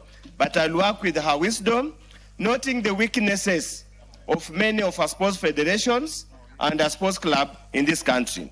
However, Honorable Speaker, and I hope she's listening to me, in the definition of manipulation, Honorable Speaker, I think C, the definition of manipulation of sports competition, might be too harsh, might be too radical, where it says intentions fails to perform to the best of their abilities to achieve a predetermined outcome. Honorable Speaker, I want to do this. I want to be very obvious. There used to be a lot of witchcraft in football. That one I know, a lot of witchcraft. So sometimes, Honorable Speaker, punishing a goalkeeper or punishing a striker for failing to score, we must in any way be very clear on this matter. You might also be on medical grounds. It could also be just a case of inability to perform to the expected level because you are not up to the act. Probably we must temper this definition to avoid punishing natural failure or natural low talent in that particular area. Honorable Speaker, the issue of investigations. With the current technology, we do believe 6 months is unnecessarily too long, because what happens between the allegation and the time the player is punished, because there's no provision for suspension, it means the player could continue participating in any sports activity to the detriment of the sports. So, Honorable Speaker, I would suggest that a period of 6 months is inordinately too long. We need to look at it whichever way, probably reduce it to 3 months or even a few weeks or a few days, because nowadays manipulation would start some kind of personal contacts or communication. And that particular communication, if you get a serious investigative agency, they must be able to tie it up and trace the movements from one point to another, so that we avoid this kind of an ordinary delay in that matter. Honorable Speaker, the fines proposed under Nucleus 64A, yes, they might be reasonable, but again, yes, we want to criminalize, but we need to not make it extremely too punitive. Sometimes you are manipulated unknowingly. You are manipulated unknowingly. To be punished to this extent, there must be some room of mitigation. And Honorable Speaker, the Honorable Member for that, yes, what's your point of order? Yes, Jalas, yes. Thank you, Mr. Speaker. I hear Dr. Oundo saying that the proposed fines are very lenient. They should be very punitive, because if you see what it takes for our sportsmen, the training, the vigorous nights that they go through.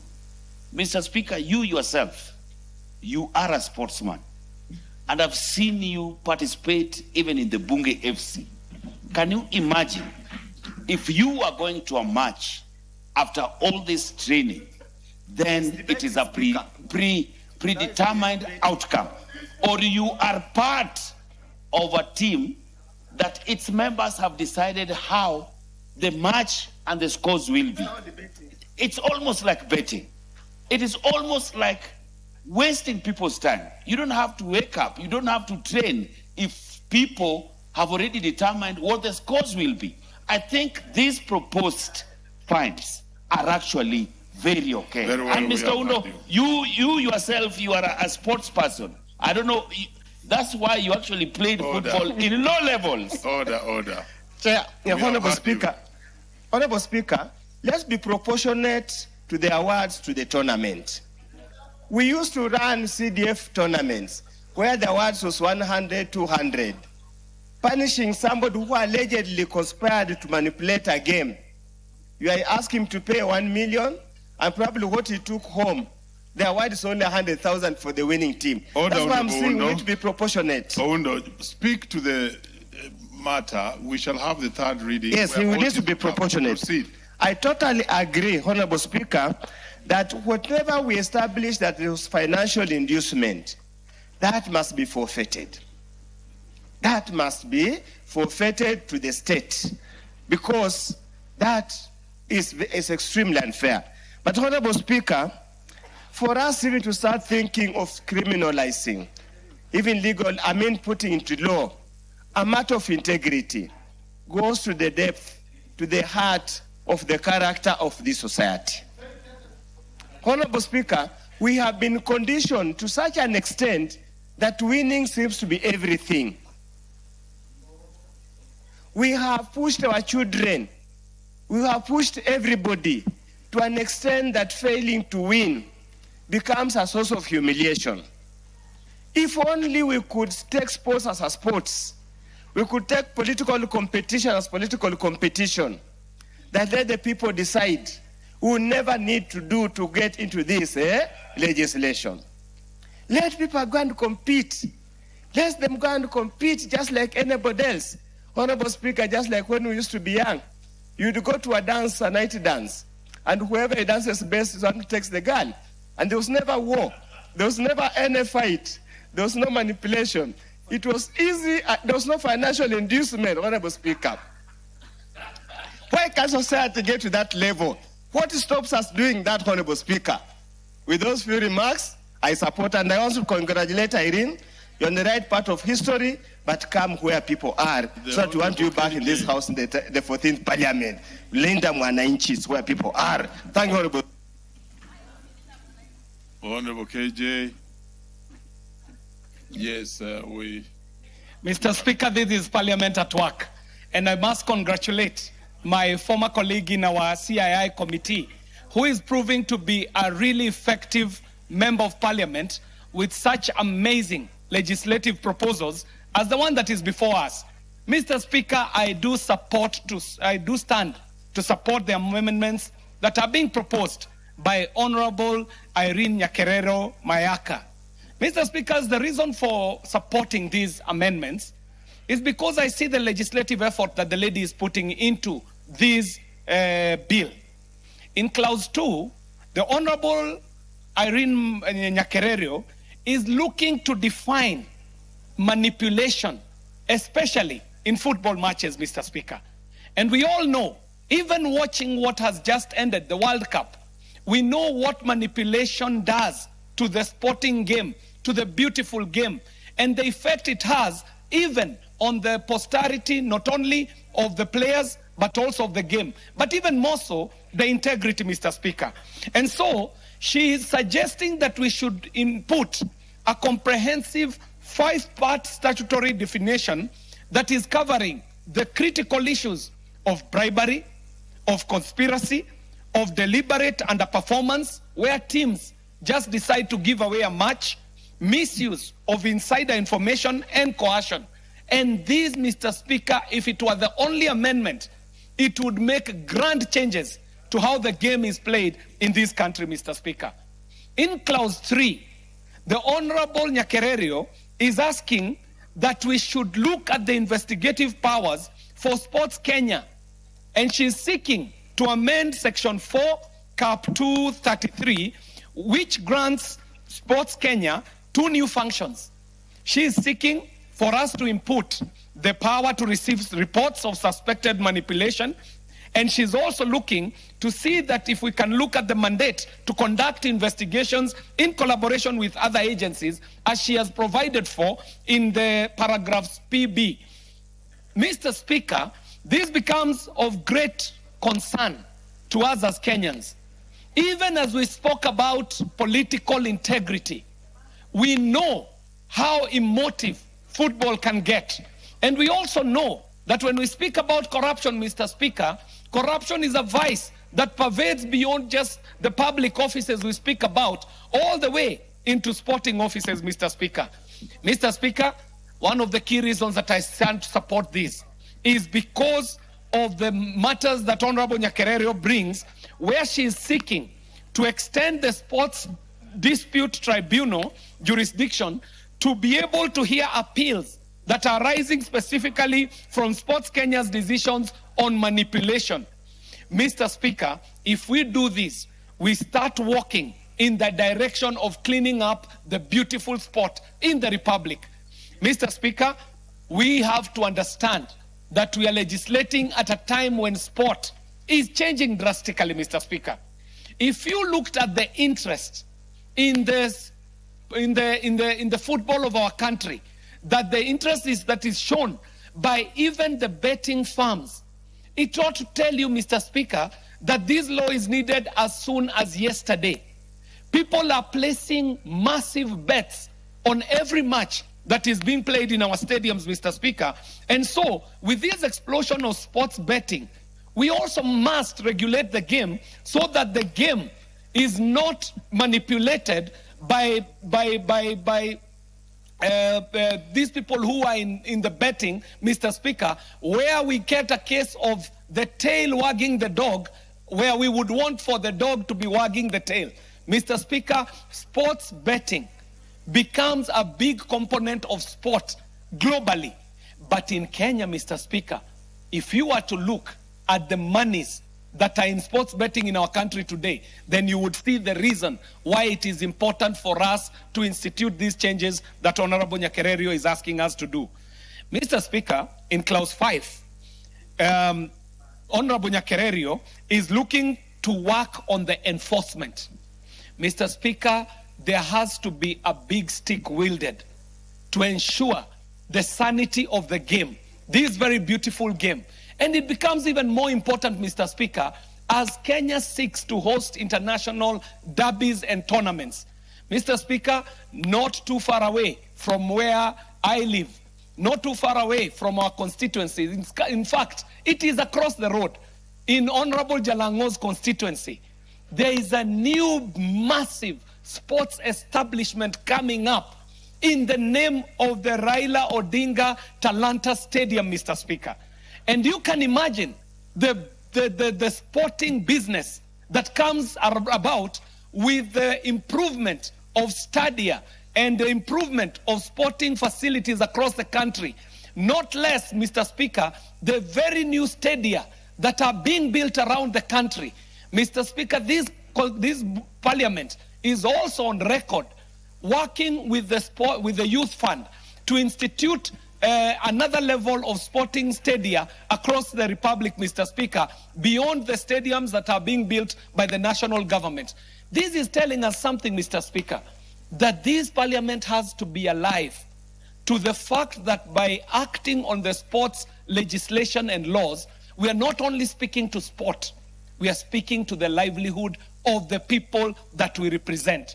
This goes beyond football. It goes beyond sports. It goes even into the economy of this country, Mr. Speaker, because we who are in Gando Ward are looking forward to the tournaments that are coming at the end of the year. In fact, there are people in Gando Ward who are already clearing their houses to be able to host spectators who shall be coming for the continental tournaments that will be happening at Talanta Stadium and other stadia in this republic towards the end of the year. Mr. Speaker, I am looking forward to the committee of the whole house so that we would be able to polish some of these recommendations that Honorable Irene Mayaka is proposing, to fine-tune them to a level where we bring our sport to the level where we would want Kenya to be as a leader globally, because, Mr. Speaker, we are reminded very well that it never matters even how many medals we win in athletics. And our athletes are doing great work, especially our middle distance and long distance athletes. They are winning gold medals across the world.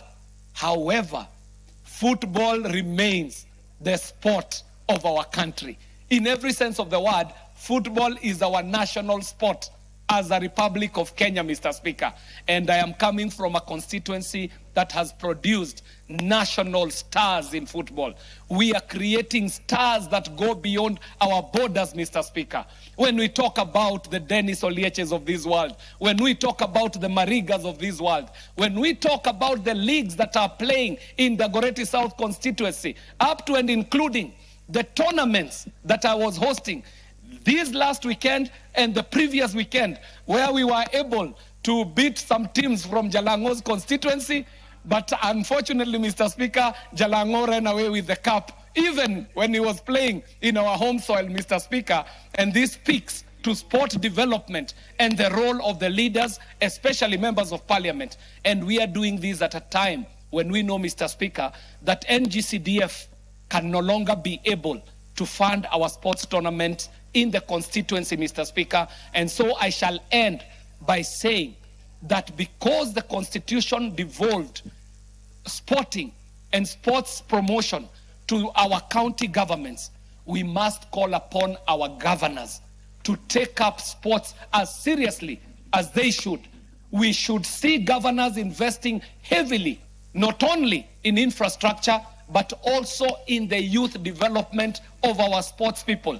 Because when our sports people are discovered young, then that talent can be grown to the level which we are seeing happening in places like Rwanda. Mr. Speaker, I really would like to support, and I'm looking forward to the third reading and the committee of the whole house so that I can put in some good input into this very good legislative effort by Honorable Irene Maeka Nyakarerio. Congratulations, my former committee member in the Committee of CII, and I know you're doing amazing jobs as a chairperson in another committee, from the committee that has produced more chairpersons than any other committee in the life of this 13th Parliament, Mr. Speaker. I thank you.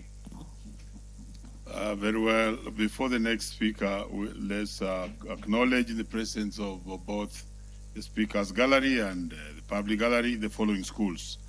Silibwet Junior of Kurusoi South Constituency, Nakuru. We also have Magenge Mixed Senior School of Bomachoge Borabu in Kisii. And also we have Kiuno Yani Primary and Junior School from Makueni in Makueni County. And also have St. Paul's School from Samburu Central Constituency, Samburu County. And finally, the Modern Academy School from Kiminini, Trans Nzoia County. The Honorable Zamzam, and then we can come to the Honorable Meli. Asante sana Mheshimiwa Spika, na mimi niweze kumpongeza dadangu mdogo wangu Mheshimiwa Irene Mayaka kwa kuweza kuleta marekebisho katika katiba ibara 24A ambayo yameonelea kuwa ni muhimu sana, na sote katika bunge hili na imani sote tunaona kuwa ikiwa kutakuwa na udanganyifu katika michezo, wewe kama referee unalipwa kihongo, unaambiwa nataka ule mpira ukienda hivi piga firimbi useme umekwenda hivi. Mheshimiwa Spika, haya ni mambo ambayo yanatendeka sana Mheshimiwa Spika. Unaangalia goalkeeper, yeye mpira unakuja vizuri ambao anaweza kaushika Mheshimiwa Spika, anaacha mpira uingie ndani. Kwa sababu gani? Amepewa kitu kidogo ili ile timu nyingine iweze kushinda Mheshimiwa Spika. Huu udanganyifu umeweza kuwafanya wana michezo wengi, hasa katika soka, wengi wamekuwa na kuvunjika moyo Mheshimiwa Spika. Watoto wetu kule Mombasa, nikiangalia kutoka Shanzu mpaka kule Punguvila Mheshimiwa Spika, ukiangalia watoto kutoka Mbuta wanang'ang'ana, wanacheza mpira mpaka wanaongaonga, wanatafuta yani wanaungaunga wapate pesa waweze kuja kushindana na timu za kutoka nje ya kaunti yao. Lakini Mheshimiwa Spika, mambo kama haya ndio wanafanya wale wanaisha nguvu. Unaona timu imekaa vizuri, unaona kabisa vizuri hii timu ndio imeelekea kupata ushindi na inacheza vizuri, lakini kile ukiangalia refa, ukiangalia goalkeeper ana mchezo wa kirba goji kirba Mheshimiwa Spika. Kwa hiyo Mheshimiwa Spika, hino sheria ikiweza kuwekwa na kuzingatiwa, na hata nimemsikia ndugu yangu akisema kuwa hawa wasipewe faini ya juu. Mheshimiwa Spika, mwizi ni mwizi japo mdogo ni mwizi. Anaanza na chini, akifika juu atakuwa shabobea Mheshimiwa Spika. Kwa hiyo ikiwa hapa chini katika hizi tournaments zetu, na Mheshimiwa amezungumza Mheshimiwa Kiare, hizi mpira na mimi naona ilikuwa wabunge wanafanya vizuri sana. Siku hizi mmeziweka katika kaunti ya tusikii mpira wala ukwaju Mheshimiwa Spika. Watoto wamekaa wanahangaika kule chini, skuli zikifungwa Mheshimiwa Spika, hatuoni hizi mpira zikifanywa. Mimi ningeomba ziweze kurejeshwa katika kitengo cha wabunge ili waweze kuendelea na kazi nzuri ambayo walikuwa wanaifanya Mheshimiwa Spika. Mheshimiwa Spika, hii faini ya milioni 1, mimi nasema Mheshimiwa Mayaka umeka chini sana. Manake sisi tukitaka kupigana na ukora, tukitaka kupigana na hongo, ubadhirifu katika taifa, lazima tuweke sheria ambazo ni sheria ngumu. Mtu akifikiria anaenda kufungwa gerezani, anaenda kulipa milioni 5, mtu anaamua hapana, mimi sitaki hongo, acha nifanye haki, nisimame na haki. Na hivyo ndio taifa takavyokwenda mbele Mheshimiwa Spika. Kwa hiyo hata nimemsikia Mheshimiwa Undo akisema sijui linda nani. Ikiwa hii ndio vile unavyotaka kuja na hiyo yenu, basi itakuwa Kenya mwairegesha miaka 60 nyuma. Mheshimiwa Spika, sisi hapa mahali tumekaa na naangalia ile ilikuwa manifesto ya baba Raila Amolo Odinga. Ni baba Raila Amolo Odinga alisema nataka Kenya iwe na infrastructure, iwe na miundo misingi, iwe inaweza kukaa vizuri. Lakini Mheshimiwa Undo nimeona ni wenu kule akizungumza kuwa hataki hayo maendeleo, anataka freedom of speech. Mheshimiwa Spika, uhuru wa kuzungumza huko, lakini huo uhuru wa kuzungumza atakuja kuulizwa tunataka ajira hana, tunataka hospitali hana, tunataka sijui stadium hana. Mheshimiwa Spika, lazima wajue kiongozi wa taifa ni yule ambaye amekaa kaelekea vizuri, akajua hawa vijana oil refinery ikija kule Lamu, ile oil refinery inaweza kufungua uchumi wa taifa, vijana wote wakapata ajira pale ndani ya bahari. Kila dakika 4 iwe meli inaingia ya kuleta vifaa na kuleta biashara, vijana watakuwa wanajiajira. Na hiyo ndio akili ya William Samoei Ruto, Mheshimiwa Spika. Kwa hiyo ilikuwa tu by the way niweze kumwelekeza ndugu yangu Undo, nimwambie wakati mwingine kama mnajipanga katika uongozi wa juu, ndio kama vile Mheshimiwa Rais William Samoei Ruto anasema jipangeni na mimi nimejipanga. Kwa hiyo sisi tunajua pale mbele mambo yatakuwa sawa, nyinyi njooni na sisi tutakuja, lakini Kenya wanataka maendeleo. Mheshimiwa Spika, nikirudi katika mada ya leo, ukiangalia katika ya kimataifa, wale ambao wamesimamia michezo katika anga za kimataifa wameweka penalties ama wameweka fine ambayo ni kubwa sana, na wameweka mazingatio mazito ambayo kwamba hata ule mpira wa kitaifa sisi leo tunaupenda. Mimi ni Manchester United, baba alikuwa Arsenal, lakini mimi nilimpenda hivyo hivyo japokuwa mimi ni Manchester United. Mheshimiwa Spika, utaona Kenya kila mtu anakimbia ule mpira wa kimataifa. Kwa nini? Umewekwa kwenye nidhamu kuanzia chini mpaka pale ulipofika juu. Lakini ukija hapa Kenya katika taifa letu, watu wanahongwa huku, mwingine anahongwa huku, mwingine hata leo sasa mimi nikijaribu kuzungumza, jamani, mheshimiwa tu hapa anatuambia kuwa hii itolewe.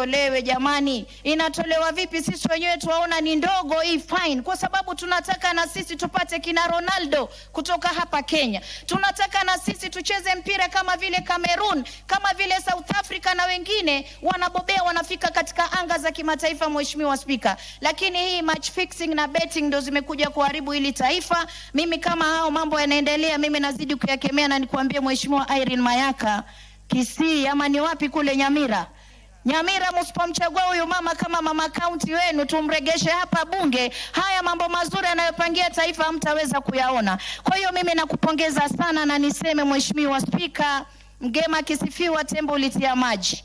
Na hapa tulipofika sasa ni mambo kangaja, huenda yakaja na yashafika bungeni. Mheshimiwa Spika, lazima tuangalie hino sheria iweze kupita. Mimi nangoja kuja kusoma mara ya 3 Mheshimiwa Spika, niweze kujikakamua kama mama Mombasa County, ambayo tulikuwa na kina Abbas, the best goalkeeper in Kenya ilikuwa Mahmoud Abbas kutoka Mombasa County, lakini walikuwa na nidhamu wakati wakina Mlamba, wakina nani, nilikuwa nasikia tu ule mpira ukichengwa chengwa, sisi tulikuwa wadogo, lakini ilikuwa mpira unachezwa kwa nidhamu.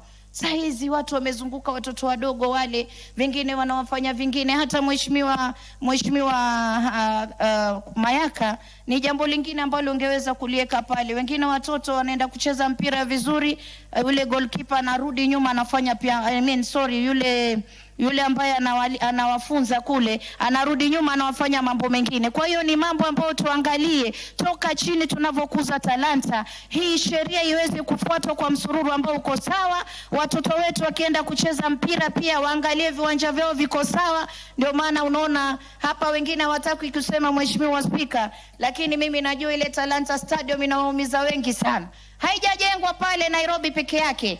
Kule Mombasa pia tuna stadium yetu ambayo ilikuwa imekaa, lakini Mheshimiwa Rais ametuwekea 1.5 billion ili tuweze kukuza talanta za watoto wetu. Ukiangalia pale Likoni kumewekwa stadium nyingine. Ukienda kule Kwale, Mheshimiwa Spika, kuna stadium kubwa ambayo imejengwa na William Samoei Ruto. Kwa hiyo sisi tunasema mtu akiwa anafanya kazi apewe sifa yake. Na nyinyi mtazungumza hapa kwa sababu ulianza. Mimi mambo mama Mombasa huwa anajua kuyamaliza. Wewe umeanza ukatuambia sijui twende wapi, twende Linda, twende hatuendi Linda. Sisi tumekaa hapa mahali pamenyooka, stadium tunaona, barabara tunaziona, miundo misingi tunaiona, na William Samoei Ruto ametujengea watoto wetu ma stadium ya talanta. Huyu ndio sisi tunasema twenda naye. Na hii ibara 64(1)(a) hii mimi nakwambia dadangu Irene, umefanya kazi nzuri sana. Watoto wetu waweze kuangaliwa, hakuna mambo ya kuiba mpira, kwa sababu hivyo ndo wengine pengine wamepanga wizi mwingine tofauti, sio? Lakini huu mpira ukianza kuibwa sahi na sisi tunyamaze, wataiba zile funds, wataiba wakiendelea mbele na mbele. Kwa hiyo sisi tunazuia corruption kuanzia hapa chini mpaka kufika juu. Lakini kwa haya yote mimi nashukuru Mheshimiwa Spika, na nasema Kenya imenyoka.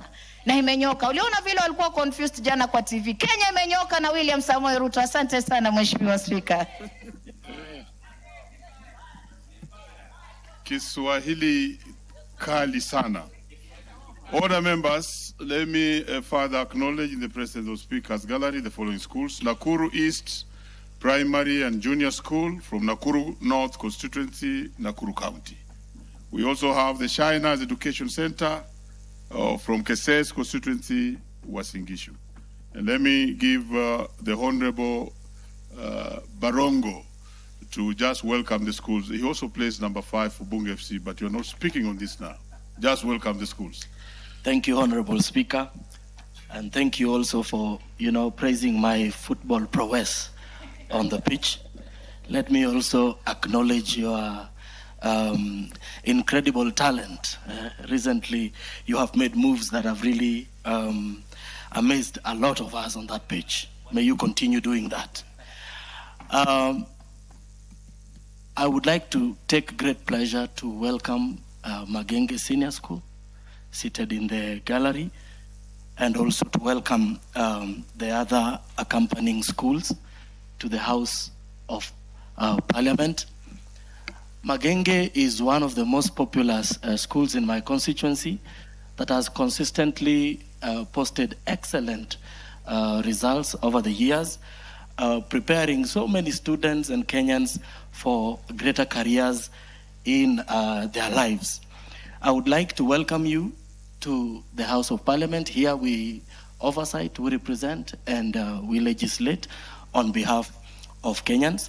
And I want to wish you very well as you continue exploring in and out of the precincts of Parliament. And as you will be heading home, I would like to wish you a safe journey. Great. In conclusion, I know that today you did not use your own means to arrive here, but in the final year of my term, we are allocating some money to buy your bus so that in future you can regularly visit Parliament and enjoy that which clearly is meant to open your eyes to the future that is great. And we wish you very well in your studies as you continue to study. And I want to say that I'm very proud of the work that the teachers are doing, the work that you're doing, and I'm proud of the parents who continue to sustain you as you pursue your education. Very well. I thank you so much, Honorable Speaker. Very well, the Honorable Julius Melly. Thank you, Mr. Speaker. Mr. Speaker, I rise to support the Sports Amendment Bill 2026 by Honorable Irene Mayaka. This bill, Mr. Speaker, speaks to actually the discipline that is supposed to be in the sports industry. Mr. Speaker, as much as we talk about the multi-billion business in the sports is as old as mankind. It has been practiced by cultures, by communities across several generations. And every sport, Mr. Speaker, is a sport of contests. It can be done by individuals, either in form of athletics or track. It can also be done by teams, Mr. Speaker, especially maybe football, basketball, name them. There are so many teams that participate in sports. Mr. Speaker, this bill is actually the software which we need in this country to manage sports and put Kenya the rightful place in the international arena. Mr. Speaker, our president has done immensely, especially in establishing sports fields, stadiums. Every county, most of our counties today, I was in Wajir, we were in Busia, we were in Bungoma when we had Madaraka Day. The kind of what our president has done in a record 3 years, very few administrations in this country have done since independence. When we look at Talanta Stadium, or what we call Raila Odinga International Stadium, it is one of its own kind in this region. No country can compare with it in this particular part of the world. To make sports actually a game that is going to be very supportive, that is going to thrills everyone. For example, what we are talking about as we speak today, when you see football in this country, and many members in this house are fans of football, and every time when a game is played and there is no discipline, there is much manipulation, there is much bribery, there is much corruption, you'll realize that Kenyans across at times participate in betting. Mr. Speaker, what this bill tries to cure is to really to bring discipline into the football games, into all sporting activities. And it is putting Kenya in the world map. Every sport or every time a game is manipulated, let me use that right word, it is actually results are corrupted.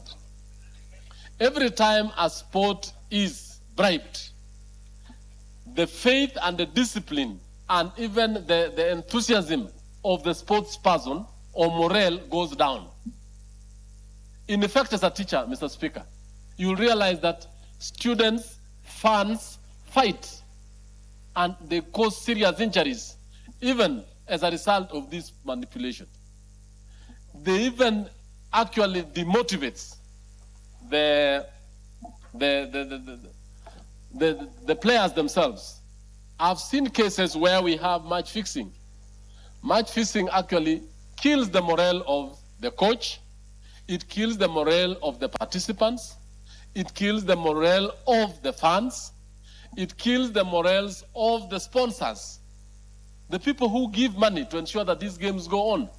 So in effect, this bill is trying to create actually an environment where we are going to grow sports in this country and make Kenya the star of Africa as it is, and to make it a place where we can host international sports. In this particular bill, Mr. Speaker, I want to just say that Irene has done a good job, and especially on 2 or 3 main issues. One, in section 2 or cap 2 to 3, she tries to explain, this bill tries to explain what is sports manipulation. What does it entail? Up to now, the sports amendment bill or the sports bill has never explained about issues of manipulation, fixing, bribery, and even buying. Let me use, not buying or participating in corrupt deals to actually give wrong results. In clause 2, in clause 3, Mr. Speaker, it gives powers to Sports Kenya. This is an institution which is very strong in this country, to investigate, to bring into book people involved in manipulating results out of sports. Mr. Speaker, this has been actually one thing. Every other time when we have issues of sports manipulation or actually manipulating results, the victims end up without any recourse. But now this bill gives powers to Sports Kenya to carry out the investigation, give reports, and be able to table those reports and take corrective measures to those who are involved in it. Honorable Speaker, this is a very important thing. When you look at the Football Federation, when you look at the Olympic Games, when you look at all Africa Games and all sporting entities across the globe, they have a cause of recourse in the event that there's a dispute that arises out of match manipulation. Mr. Speaker, we also have the issue of Sports Tribunal. Actually, it gives the mandate of Sports Kenya to ensure that the Sports Tribunal be able to listen and be able to carry out a determination if there is any dispute arising out of the manipulation that is coming out. And more importantly, if there's a dispute that has come out of any football, any track field events, or any other particular activity. Mr. Speaker, one of the things that we need to know as a country, Kenya is actually the sporting nation #1 of Africa. And we say this has arisen out of what our government has done. If you look at all our regions, sportsmen, you can find coaches who actually try to induce athletes to actually take drugs enhancing, what we call energy enhancing drugs. That is part and parcel of what we are calling manipulation. The coaches, all the people involved are ruining lives of youngsters. They are ruining their future by just manipulating them, by not telling them good results come out of discipline. Good results come out of proper training. Good results come out of persistent competition. In this particular case, this bill is going to treat and carry out penalties on individuals. I want to disagree with Honorable Undo, who is one of our good members of this House, that the penalties that we are given in Section 5(4) are not very punitive. Imagine the lives of youngsters ruined as a result of match fixing. For example, an upcoming football club. For example, an upcoming athlete who has been cheated or who has been actually induced by coaches to take enhancing drugs to participate in athletics. They will never recover. And the penalty that we have here is even, I have to say, is not punitive enough to stop this very bad behavior. Honorable Speaker, you will realize that the standing of Kenya in the international field is going to be at a very high level out of this bill. That right now we will be recognized as having a discipline, a working legislative act, which will be able to allow even more international sporting activities be carried out in this country. Lastly, Honorable Speaker, you'll realize that this particular bill is looking into that Kenya sports betting industry. I want to speak to that because we bet for good results. Youngsters and people across the globe have a very strong market through proper run games. Imagine individuals, investors have put their money and the sport is manipulated. They lose trust and then therefore the industry will collapse. And this one is a very important thing. Lastly, look at our schools. And I want to laud what our government has done, Honorable Speaker, that the President has managed to employ 120,000 teachers to carry out learners and develop talents. The employment of 120,000 teachers is equivalent to, Honorable Speaker, and I want to tell the country, about 24 years. By previous administration, I've been employing 2,500, at most 5,000. 2,500, 5,000. It will have taken this country a record 30 or 40 years to employ that group of teachers. And this is where talent are being actually developed, it is being grown, and we are asking that let this talent of sports be disciplined from basic school all the way to universities. I support, and I think we need. Daktari Makali Mulu. Yeah, thank you. Thank you so much, Honorable Speaker, for this opportunity.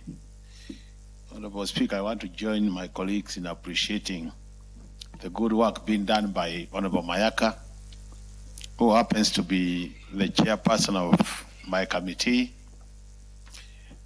It's a statement of fact, Honorable Speaker, that Honorable Mayaka, being a first-termer, has actually performed beyond expectation. And that's why she has won a number of awards for the good work she's doing. And this is one of them. The Sports Amendment Bill 2026, Honorable Speaker. When I look at this bill, Honorable Speaker, it is a bill which is intended to provide a legal framework which at the end of the day will improve integrity of our sports in the country, Honorable Speaker. Honorable Speaker, this animal called sports manipulation, or fixing of matches, Honorable Speaker, it's a common problem.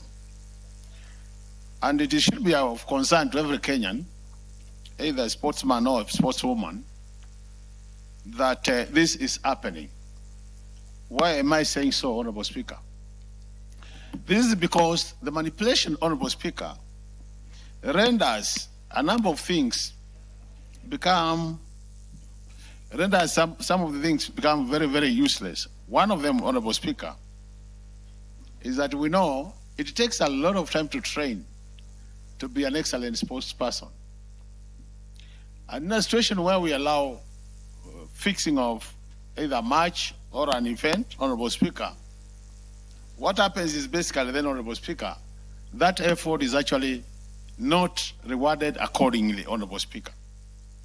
Honorable Speaker, we have also seen a case where a team or an individual would underperform for purposes of the opponent winning for a desired future gain, Honorable Speaker, so that at the end of the day, you underperform so that the other person wins, and at the end of the day, then you are able to be rewarded for that, Honorable Speaker. Honorable Speaker, what has that done? It makes teams, Honorable Speaker, which are not the best win. And imagine, Honorable Speaker, you have gone to a stadium, Honorable Speaker, and you have paid for your ticket, hoping that you will get the best out of the match, and then at the end of the day, Honorable Speaker, there is match fixing, and the team, which is not the best team, wins. I'm sure you agree with me, Honorable Speaker, that you will not have gotten value for money. So in that case, Honorable Speaker, I think that's why I want to agree with these amendments. And one of them, which I totally agree with the Honorable Speaker, and I wish there was a way of enhancing it, is how we are saying, if you are caught to have participated in manipulation of either a match or another thing, Honorable Speaker, that you pay a fine of 1 million shillings. Honorable Speaker, I think really this should be enhanced so that the penalty becomes more punitive, Honorable Speaker, and then in that case, then you can stop this thing. The other thing, and which is also very interesting, Honorable Speaker, is what we are saying, that, Honorable Speaker, if it happens that you have manipulated a match, Honorable Speaker, the proceeds of that should also be taken over by the state. Another good proposal, Honorable Speaker, because there will be then no reason why it should go to that extent to manipulate, Honorable Speaker. The other thing also, Honorable Speaker, is addressing is the tribunal, Honorable Speaker, the sports tribunal, where we are saying in case you feel like you want to appeal, then we give you an opportunity, and this is important, Honorable Speaker, so that we don't punish people who might not have participated effectively in the manipulation. I think that is really good for this country, so that we don't just lock the door that if you are caught, you are punished and you can't appeal. And I think the appealing process, Honorable Speaker, will allow people then to say, I am not the one who either initiated it or I was not an active participant in the manipulation, Honorable Speaker. But, Honorable Speaker, looking at this bill, Honorable Speaker, I think really Kenya is a country, because we are a very serious country when it comes to sports, would gain much by passing this bill. And that's why I think really we are enhancing the existing act so that we get it right, Honorable Speaker, and more so in the area of legal framework. That at the end of the day, Honorable Speaker, we will be able to see fair competition so that if I'm the best, I come out as the best. And on the basis of emerging out as the best, Honorable Speaker, I'm rewarded accordingly. To me, that is very, very important. And that's why I want to join all the colleagues who have spoken about this bill, Honorable Speaker. That's why I want to say I really support it 100%, Honorable Speaker. And that's why I'm saying I will be, during the third reading, I will be here to make sure that all these amendments, Honorable Speaker, are carried. I would just wish that, Honorable Speaker, that we've seen a situation where second reading takes place. I know now we have about a year to go, Honorable Speaker. Because I've been in this house for long, I hope that the house business will be able to fast track the third reading so that we get this bill behind us. Otherwise, we will not be surprised, Honorable Speaker, to find this coming the next Parliament. So we have about 6 months of active work in the House, because I'm sure from March not many people will be here. So I wish that we could just fast track it and this becomes an act of Parliament. It will help this country and to go a long way, Honorable Speaker, to make sure that our sportsmen and women are rewarded accordingly. With those many remarks, Honorable Speaker, I want to support this bill and wish Mayaka well as she moves to the next stage with this bill. Thank you. Very well, honorable members. We have the following schools in the public gallery and the speaker's gallery, and we want to acknowledge their presence in this house. Itibo Boys Primary School from Kitutu Church North, Kisii County. We also have Chemamul Boys High School from Belgut, Kericho. And we also have Mount Ararat Shiner School from Anaiboi, Ainabkoi constituency in Wasingishu. And then we have Sururu Second School from Njoro constituency in Nakuru. Having done that, the next to speak on this is the Honorable Karoli Omondi. Okay, let me allow the Honorable Member for Kisii to welcome the students, and then we can listen to... Thank you, Mr. Speaker. Indeed, it's a privilege to have our daughters and sons in the house, and I want to welcome them, all of you. It's a privilege. I don't take it for granted. You will learn so many things on responsibilities. When you go back home, you will have a lot of stories to tell your friends, even your parents. You know, the first time when we came to Nairobi, Mr. Speaker, is when we had finished Form 4. So when I look up at Itibo from Kisii, I see their young girls and boys, their young boys and the other schools. So work hard, it really pays. You are not doing it for your parents or your friends, you are doing it for yourself. Believe in yourself. The best gift you can give yourself is to work hard, obey your teachers, avoid exchanging love letters. The beautiful ones are not yet born. Thank you, Mr. Speaker.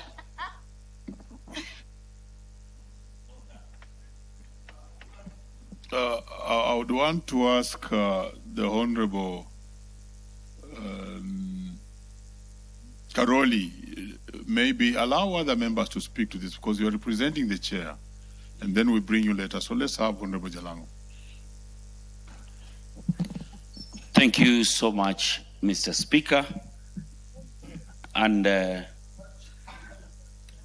want to, from the onset, appreciate Irene Mayaka for this bill. And I will want to first really dispute what Honorable Dr. Oundo said about the punitive way that we want to deal with those people who are involved in match fixing. Match fixing is criminal. Some of us here were born, and it is our talents that got us to be known, to be able to make a name and even be here. Can you imagine if everything that you are doing is already predetermined? Match fixing, Your Excellency, number one, creates loss of trust. Loss of trust in the competition, loss of trust in the games, loss of trust even in the players. I really know that even you, Mr. Speaker, seated there today, you would have wished to be in the gallery today to speak into this as a sportsman. It would be very sad that you are able to train and be able to push yourself, hoping for results that will be determined by the talent and the hard work you've been putting in the practice and in the training fields, only for somebody somewhere to have it predetermined because he's been paid, or somebody else somewhere is pushing them to fix a match. There's also damage of reputation, mostly to sports persons who have been involved in match fixing. There are so many talents that we've been able to lose. People who were so good at what they do, and just somebody somewhere came out and lied to the player that they would be able to fix a match and be able to earn some money. When they are caught, we lose great talents to these match fixing issues. Then the financial losses that comes into this thing is even bigger. Sports is one of the biggest revenue earners in this country and even worldwide. You can't mention top 10 most richest people in the world without mentioning some of the top sportsmen who've been able to make their livelihood out of their talent. And it will be very sad that some of these people who are caught into match fixing lose their credibility, lose their reputation, and are always condemned not to participate into these games, meaning they lose a lot beyond their talent. The financial impact is even much bigger. I want to take this opportunity to, from the onset, to appreciate what Irene Mayaka, the women rep, the incoming women rep of Nyamira County, has been able to create. She is a powerful woman who's been able to put some legislations and some bills, and this is just one of them that will go to the books, that later our sportsmen will know that in the 13th Parliament, there was a woman, a powerful lady in the name of Irene Mayaka, who stood with the sports people, the sports person, that their hard work in the fields, their hard work in the practice, their hard work with their talent was actualized by the fact that it was fair competition from the word go because of the punitive, how do I put it? The charges that are being here, the amount of money that you have to pay if you are caught into the match fixing. And all said and done, sports is growing in this country, across the country. Let me talk even in my constituency. And I want to tell the MP of Kibra, Talanta Sports Field does not lie in Kibra constituency. Talanta is in Langata. From the onset, I want to tell you, Kibra constituency ends.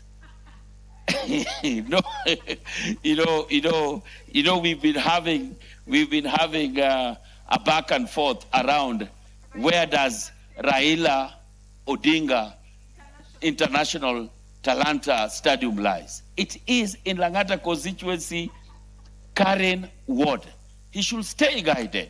He should stay guided that this stadium, even when it was being launched, I was the only member of parliament who was there. Where was he for him now to claim that Talanta is in Kibra constituency? It is in Langata constituency, Karen Ward. He should be guided. That facility alone will provide one of the best facilities in this country for sports talent, sports development. Can you imagine having that stadium built to the standards? Then we have somebody fixing matches in that stadium. It will be a shame. It will even be a shame to Baba Raila Odinga, whose name has been used in naming this stadium. Mr. Speaker, sir, I want to take this opportunity to appreciate Irene Mayaka for this bill. And I can't wait for the third reading. I will be here to again support and make sure that it sails. And just like we've said, let's hasten our speed around some of these works and some of these good bills so that they see the light of day in the 13th Parliament. I submit, Mr. Speaker, sir. Thank you. Yes, let me again acknowledge in the presence of the Speaker's Gallery, the following schools who have visited this House of Parliament. We have Huti Primary School from Madhioya constituency in Muranga County. And then we also have Kedoa Girls from Kipkelion East, Kericho. On behalf of the members of this House and the House at large, I welcome you. But we have the Member of Parliament for Kipkelion East. Yes, please welcome the schools that are in the House. Thank you, Mr. Speaker, for giving me this opportunity to welcome the schools who are visiting our Parliament this evening, Mr. Speaker. I want to say, Mr. Speaker, among those schools are Gedawa Girls. Gedawa Girls, Mr. Speaker, is one of the prime schools we have in my constituency, Kipkelion East. And Mr. Speaker, I want to encourage our students who are visiting Parliament to use it as an experience in their learning and also as laboratories for their success in the future, Mr. Speaker. I want also to have learned, Mr. Speaker, that this week, most of those students who are visiting this Parliament, Mr. Speaker, are candidates of this year's exams. I want also to wish them on behalf of our August House, or the 13th Parliament, Mr. Speaker, I want to wish them all the best in their forthcoming exams, Mr. Speaker. Thank you, Mr. Speaker. The Honorable Robert Basil. Thank you, Mr. Speaker, for allowing me to contribute to the bill that has been crafted by Irene Mayaka. This is a bill number 5, Sports Amendment Bill of 2026. Mr. Speaker, this bill is very timely, Mr. Speaker, because it's aimed at stemming match fixing, Mr. Speaker. And we know there are many flaws of match fixing, Mr. Speaker. For example, it contributes to financial loss, Mr. Speaker. Imagine you've placed a bet, and then someone is doing match fixing, Mr. Speaker. There you incur losses as the one who has placed the bet. At the same time, the betting company loses money, Mr. Speaker. Again, another flaw of match fixing, Mr. Speaker. It encourages corruption, Mr. Speaker. Bribing referees, bribing the sportsmen and sportswomen, all this contributes or promotes corruption within the sport as a field, Mr. Speaker. Another very serious or gross flaw or negativity of match fixing, Mr. Speaker, it dilutes the reputation of sports, Mr. Speaker, and as a result discourages sportsmen and sportwomen from participating in sport, particularly the youth, Mr. Speaker. And this is a vice that we have to tame, Mr. Speaker. It also dilutes public confidence in sports, Mr. Speaker. And that is why I say this is a very timely piece of legislation, Mr. Speaker, to tame match fixing, Mr. Speaker. Mr. Speaker, the ultimate goal of this particular piece of legislation is to promote integrity, Mr. Speaker, and that will align ourselves with Article 10 of the Constitution that promotes integrity and fairness. More so in this perspective in competition, Mr. Speaker, it aims to criminalize match fixing, Mr. Speaker, or manipulation of sports competition, Mr. Speaker. It promotes or aligns Kenyan sports to international standards on integrity within sport as a field or as a discipline, Mr. Speaker. And that will put Kenya in the same category like other successive nations, Mr. Speaker, like Portugal, Italy, Germany, South Korea, and Spain, which won the World Cup, Mr. Speaker. Therefore, Mr. Speaker, this particular bill will also strengthen cooperation among sports organizations. I'm talking of betting regulators, the law enforcement agencies in investigating and preventing any form of manipulation within sport as a discipline, Mr. Speaker. Therefore, in a nutshell, the bill proposes, that is in clause 4 of the bill, it proposes offenses of manipulation of sports, Mr. Speaker, and that is making it unlawful to intentionally influence outcome of any sport event, Mr. Speaker. Importantly, the bill proposes to prohibit betting-related corruption, Mr. Speaker, which is a serious vice, Mr. Speaker. Also, it proposes criminalizing criminal penalties for offenders, Mr. Speaker, that is clause 5 of the particular bill, Mr. Speaker, and also allows confiscation of proceeds obtained from match fixing, Mr. Speaker. And these are some of the very punitive measures, Mr. Speaker, which is going to discourage people from participating in match fixing, Mr. Speaker. What will be the likely outcome, Mr. Speaker, of passing this particular bill? Allow me to shed light on this, Mr. Speaker. And one of the very possible outcomes is going to restore public confidence in sports as a discipline, Mr. Speaker. And this is going to enhance credibility, particularly in sports, and ensure those who participate in sporting events are actually rewarded for effort they have given to the sport activity as a discipline, Mr. Speaker.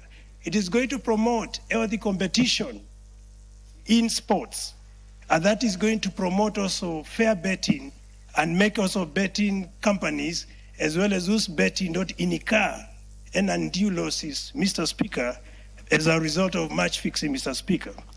Therefore, Mr. Speaker, in summary, I fully support this legislation, this amendment, Mr. Speaker, because as indicated in the bill, the bill is supposed to amend Sports Act, Cap 2223, and that's why I say this is going to strengthen sporting activities in Kenya and make sport a very encouraging discipline, Mr. Speaker. And so many of our sportsmen and sportswomen will gain serious rewards or benefits from having this legislation passed by this House. With those few remarks, Mr. Speaker, I submit and I support the bill. Thank you. Yeah, the Honorable Beatrice Elachi. Thank you, Mr. Speaker. Mr. Speaker, I also rise to support the amendment bill of sports, Mr. Speaker, and to thank Irene and to really appreciate that the work she has done in this House. I am praying and hoping the people of Nyamira will look at her as a leader, as a legislator, and bring her back in this House as elected as their women rep in 2027. Having said that, Mr. Speaker, I am one person, and I want to thank you because you've also supported us in sports in Dagoretti North for many years. That carries a lot of young people who believe in sports. You find the best teams in Nairobi, most of them are in Dagoretti North. Mseto FC, Dagoretti North Hot Stars, Dagos Thomas, Maranatha, and many others. And Mr. Speaker, you realize we also celebrate the girls who have played for this country, who came from Dagoretti Mixed. And they have done this sport. And then when you realize that we don't even have a bill to deal, or an act of parliament to deal with these manipulations that we find in sports, then that is where now we fail when we are building talents for our young people. So for me, the first thing that Irene is now doing for us is to bring in a strong law that also has penalties, that you can face a life ban, you can face suspension, you can be fined if you are found fixed matching or match fixing. And Mr. Speaker, what we need also is education for both our sportsmen and women. And this is not just about football. It's about the athletics that we have. It's about any sports that we have in this country. Remember, nowadays, it is sports that will give you a scholarship even to go to university. It gives you a scholarship to go abroad, Mr. Speaker. And so if we do not train ourselves and recognize and report even the attempts of all this, then we'll find ourselves in a crisis. But for me, knowing very well next year we will be also having AFCON, Mr. Speaker, and that's why we must fast track this bill, is that it is important. It puts Kenya at a very high level in terms of respecting sports and ensuring that we have the rules and regulations that run our sports. Mr. Speaker, you realize even our reporting system, when you look at the bill, it is now trying to bring in a better way of having a reporting system. You realize, Mr. Speaker, in betting, if we do not monitor, you find that when betting companies, sometimes when you look at the betting, you find it sometimes very unusual, and you're wondering why. It is because they have already known, they can even, if you follow through, you'll find they know the team that will win. And so they push you in a very unusual pattern, Mr. Speaker. And so those are some of the things we are saying. Honorable Achi, how do they know the team that will win? When you are betting, you see you see how the pattern is just going. You find this pattern, the pattern is very unusual, and you are wondering, is that the team that, and you'll find the team will win, Mr. Speaker. So even them, they always know. So it is important, even when we are putting in this bill, to monitor and regulate also our betting companies. They play a big role in this fixed matching, Mr. Speaker. It is important to have an independent investigation, and I believe even as we come to the third reeling, we shall try our best to ensure we now ensure you can also have a team that can also follow when people are complaining, Mr. Speaker. We must work with the international and cooperate with them, because remember, it sort of goes cross-border. It operates across board. You find you're playing with Tanzania or Uganda, and guys can just play the game also there. And even internationally, we have seen. And so this is one act of parliament that is going to really make us clean our sports. You realize it's not just about that. You find even in high school, Mr. Speaker, today you find some schools, they just decide to bring in non-students to be put in a team. So you're seeing young people just flopping and the ball is just going and people are playing well. They have done, it's the same mistake where you take students who are non-student and you put them in the field to play with students. And so verification is very critical, even in our national sports that we have for our schools. We must do verification that students who are in those games are students of those schools, not a school where you decide it is rugby and you have brought in the real professionals to play rugby with young students, and you wonder what is happening. And when you look at them, you realize that person is supposed to be in campus, not in high school. So those things are there, Mr. Speaker. And when we are dealing with this bill, we have to also look at that also. So it's important because this is the only place where you find young people can even be employed. You remember, Mr. Speaker, when we were in high school and you were a good volleyballer, you were a good player of basket, you'd be taken by the companies. I don't know what happened to that. And we need to bring that trend back. It used to help many young people in high school. They will finish playing. When they close school, you go play for transport, Transcom, all those girls from Mukumo, from Moi, they would go Lugulu. They were the best volleyballers, and that is how they joined all these national sports that we could see those days. And I'm hoping with Safaricom Dimba, they can also do the same. Because Safaricom is supporting our young people, yes, but we need to ask ourselves, how do they move to now the next level? They will go regional, Mr. Speaker. You'll find our students in Rwanda performing very highly. And so we have to also, even as we do all this, agree that it is important to create sports, to be sports where people will benefit the way students in the US are benefiting in Europe, and so our young people the same. So for me, the most important thing, I have had many of us, some complaining about the fine. Mr. Speaker, the fine needs to go even higher, because don't forget, you kill.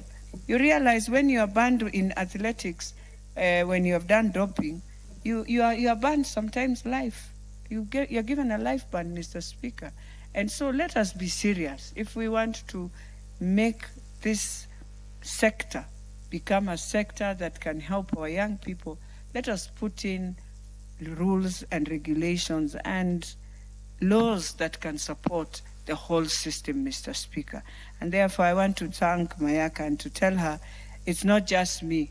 I think the girls who are right now in Morocco will celebrate you, because we were with them when you told them that you are doing, you're coming into Parliament to ensure this bill goes through. And we are praying for them.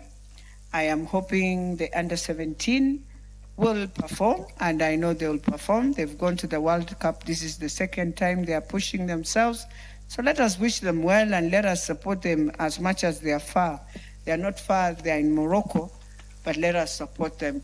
With those few remarks, Mr. Speaker, I beg to support, and I hope, as everyone has said, that we shall push this bill and ensure we pass it before we go for our long recess. Thank you.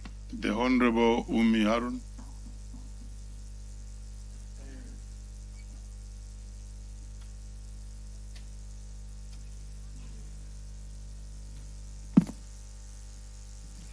Thank you, Mr. Speaker, for giving me an opportunity to contribute on this very great bill that my sister, Honorable Irene Mayaka, has brought to the floor. Mr. Speaker, this bill is very timely, and I think it is going to restore integrity in our sports, because Kenya has not yet reached where we need to be globally due to the gaps in law that we have.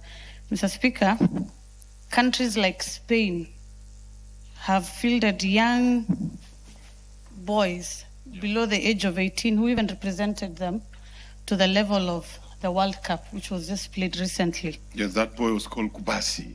Yamil, he's called Yamal, Lamine Yamal, a very young man who I really admire how he plays his sports. And this is because such countries have prepared themselves, both in their infrastructure and in their laws. Mr. Speaker, we have a very great president who has put so much effort in developing the infrastructure of our sports and taking our country forward. Even in the agendas that we hear, is that we are supposed to go to and reach the levels of Singapore, Mr. Speaker. And for us to reach Singapore, we must match in our legislations. And thus, this is one of the bills that will take us there, Mr. Speaker. Mr. Speaker, I want to congratulate my sister, because we have also seen the sports like Kenya has gained a lot of admiration in our sports, such as athletics, and we need to reach and achieve that even across different sports, the likes of athletics, Mr. Speaker. Our rugby players must also get that recognition. Our athletics team must also get them, Mr. Speaker, and we must be able to support such bills so that we can grow our sports and also grow and create jobs for the young people who are playing this particular sports. Mr. Speaker, the passion for this bill does not come out of nowhere, because Honorable Irene Mayaka has shown a lot of great interest from the time she was nominated to this House. And even before she joined the House, Mr. Speaker, she has always been very passionate. And I think the likes of her in this House will take our country forward, Mr. Speaker. And I want to let the young people of the country know that we have a great leader in her, and we should support the likes of Honorable Irene to be able to have such great bills. Mr. Speaker, we have the Talanta Academy that Kenya had proposed 2 years ago. Such academies will be able to grow the talents of the young footballers that we have in this country. Mr. Speaker, I come from Garissa County, and we have a football team called Motown Boys. And instead of spending so much time watching Arsenal, which is my team, I would also want to watch Motown in the international spaces. We also had a young man called Shano and Ramos who went to international trials, but they did not succeed, not because they lack the capacity and the talent, but because we are not yet there as a country. So, Mr. Speaker, such laws will provide the platform and give our young boys the talent and the support and the logistics that they need to go there, Mr. Speaker. And for us as a House, we need to match the energy that our president has in providing quality laws so that we can be able to achieve visions like Singapore and achieve our visions like having young boys, like I said, Yamal Lamin, who is also a young man. There are many Yamals in this country, Mr. Speaker, and we must give them that support. And it starts from accepting such a beautiful bill so that we can grow forward as a country. Thank you, Mr. Speaker. Jared Okello. Honorable. Honorable Speaker, firstly, let me thank you for giving us the opportunity to speak on this, and additionally thank my sister, Honorable Mayaka, for birthing this great bill. Honorable Mayaka has been known to be a very prolific bills writer, and this is not just her first. She has facilitated and sponsored many bills into this House, and therefore really meriting the nomination that she was given by the biggest political party in Africa, Orange Democratic Movement Party of Kenya. Honorable Speaker, what she has done is a demonstration that she can move from a nominated slot to a universal suffrage election by Nyamira people. And I want to let people of Nyamira to know that in Honorable Mayaka, they have a jewel that they should protect, Honorable Speaker. Honorable Speaker, a match fixing is criminal. You know, to be an imposter is criminal. To carry out plagiarism is criminal. So much less this, where people manipulate the processes to have undue advantage over other players or over other teams, Honorable Speaker. And it has to be treated as such. It is criminal. Honorable Speaker, the last 5 years, I have been dealing with a very complex matter at the United Nations General Assembly every September, where we have been debating about sports trafficking involving football together with athletics, Honorable Speaker, where you have crooks taking advantage of very young, innocent, ignorant children under the guise of registering them and plugging them into football clubs abroad, Honorable Speaker, only for these innocent children having been taken full advantage of, including their parents, paying agents that do not exist, or agents who are just out to make money, Honorable Speaker. They land abroad only to realize that those clubs never exist. Whatever they were promised is not there, and they have to now contend with cold weather on the streets abroad. So this is kind of closely related to the subject at hand, Honorable Speaker. Honorable Speaker, I'm glad that you are two in one. You have been a teacher, and I believe you've been coaching football in schools where you taught. And additionally, Honorable Speaker, you play for Bunge FC. And you understand all the rules attendant to football, Honorable Speaker, or soccer for that matter.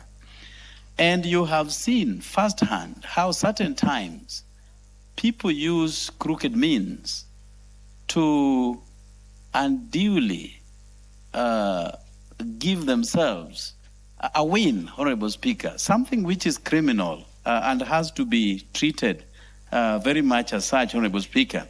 Honorable Speaker, I watch football. I watched the recently concluded World Cup, Honorable Speaker. I was more interested in seeing African teams play. Whereas I'm an amateur player because, Honorable Speaker, you know me as a runner. And running I do, Honorable Speaker, both 800 and 1500 meters, including walking race, Honorable Speaker, where I have received lots of awards, both in Bunge and outside Bunge. But I could see that African teams were not treated with dignity, especially with the officiators of those matches, Honorable Speaker. African teams were edged out at preliminary stages, not because they never qualified, but because I believe that they were prejudiced by the officiators, Honorable Speaker.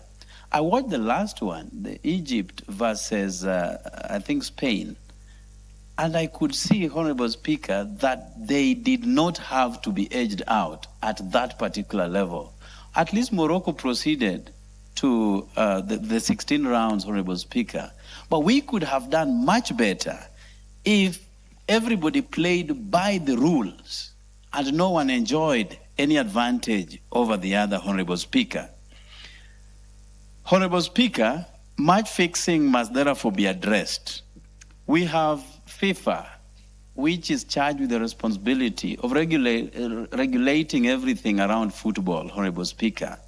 We understand that they cannot spread their tentacles that wide, but at least they need to start somewhere where those who have been charged or have participated in this criminal act must be gotten rid of, at least for 5 years or even more, for not playing by the rules, Honorable Speaker.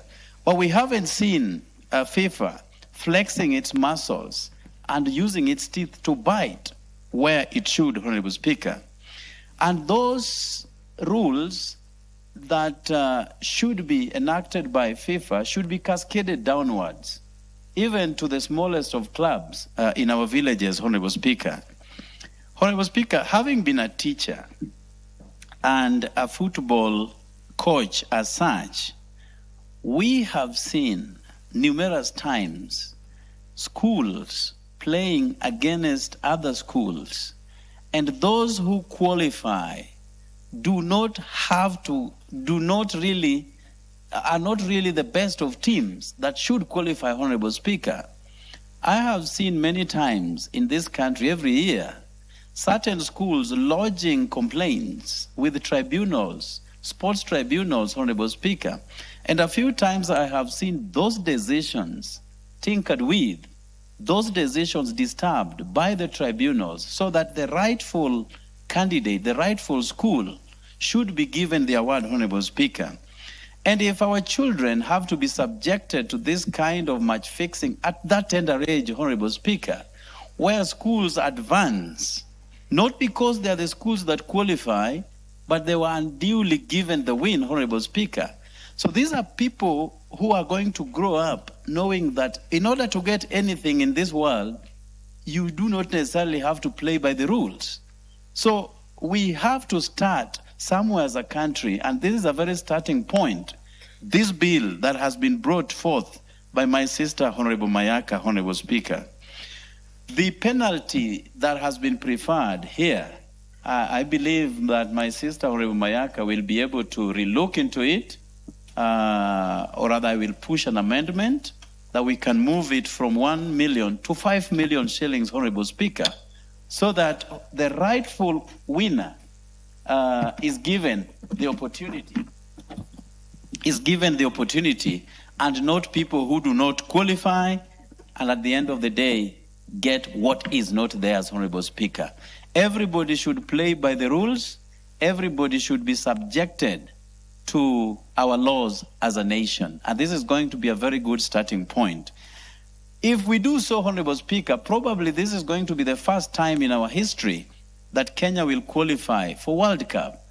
I've always, Honorable Speaker, been praying after every 4 years that my country will at least this time qualify. We've had Dennis Oliech, the menace, who was a World Cup material.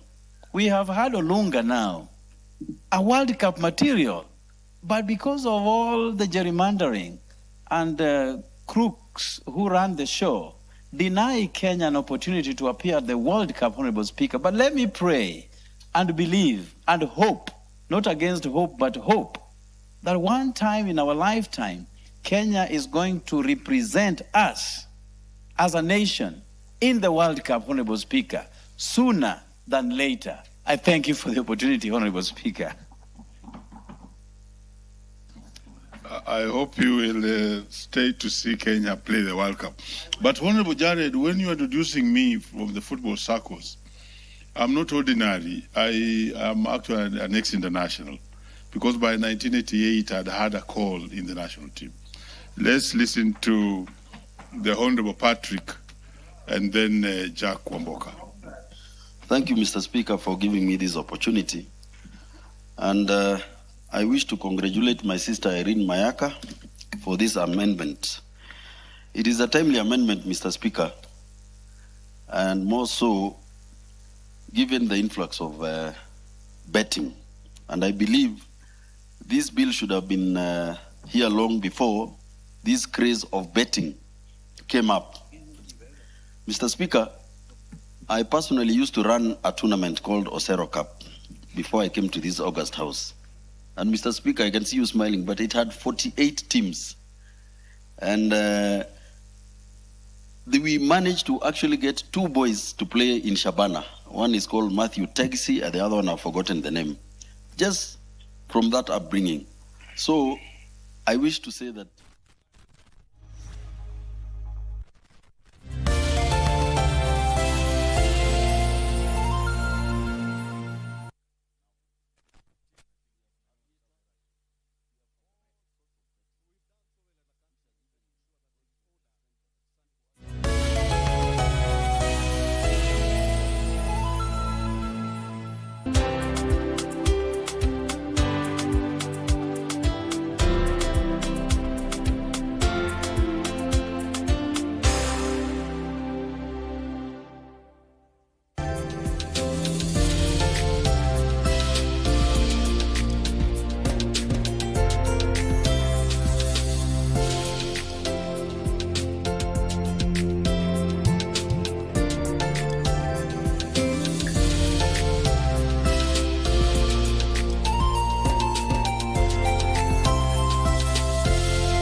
Get ready for a captivating continental football extravaganza. KBC Channel 1 brings you exclusive coverage of the 2026 Women's Africa Cup of Nations, WAFCON.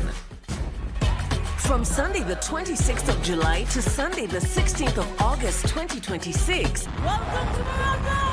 Morocco is the battleground as Nigeria defend their title against 15 other nations fighting to lift the prestigious trophy. Who will be crowned Queens of African Football? Courtesy of the Ministry of Youth Affairs, Creative Economy and Sports. Watch all the action and rally on KBC Channel 1, your true sports partner.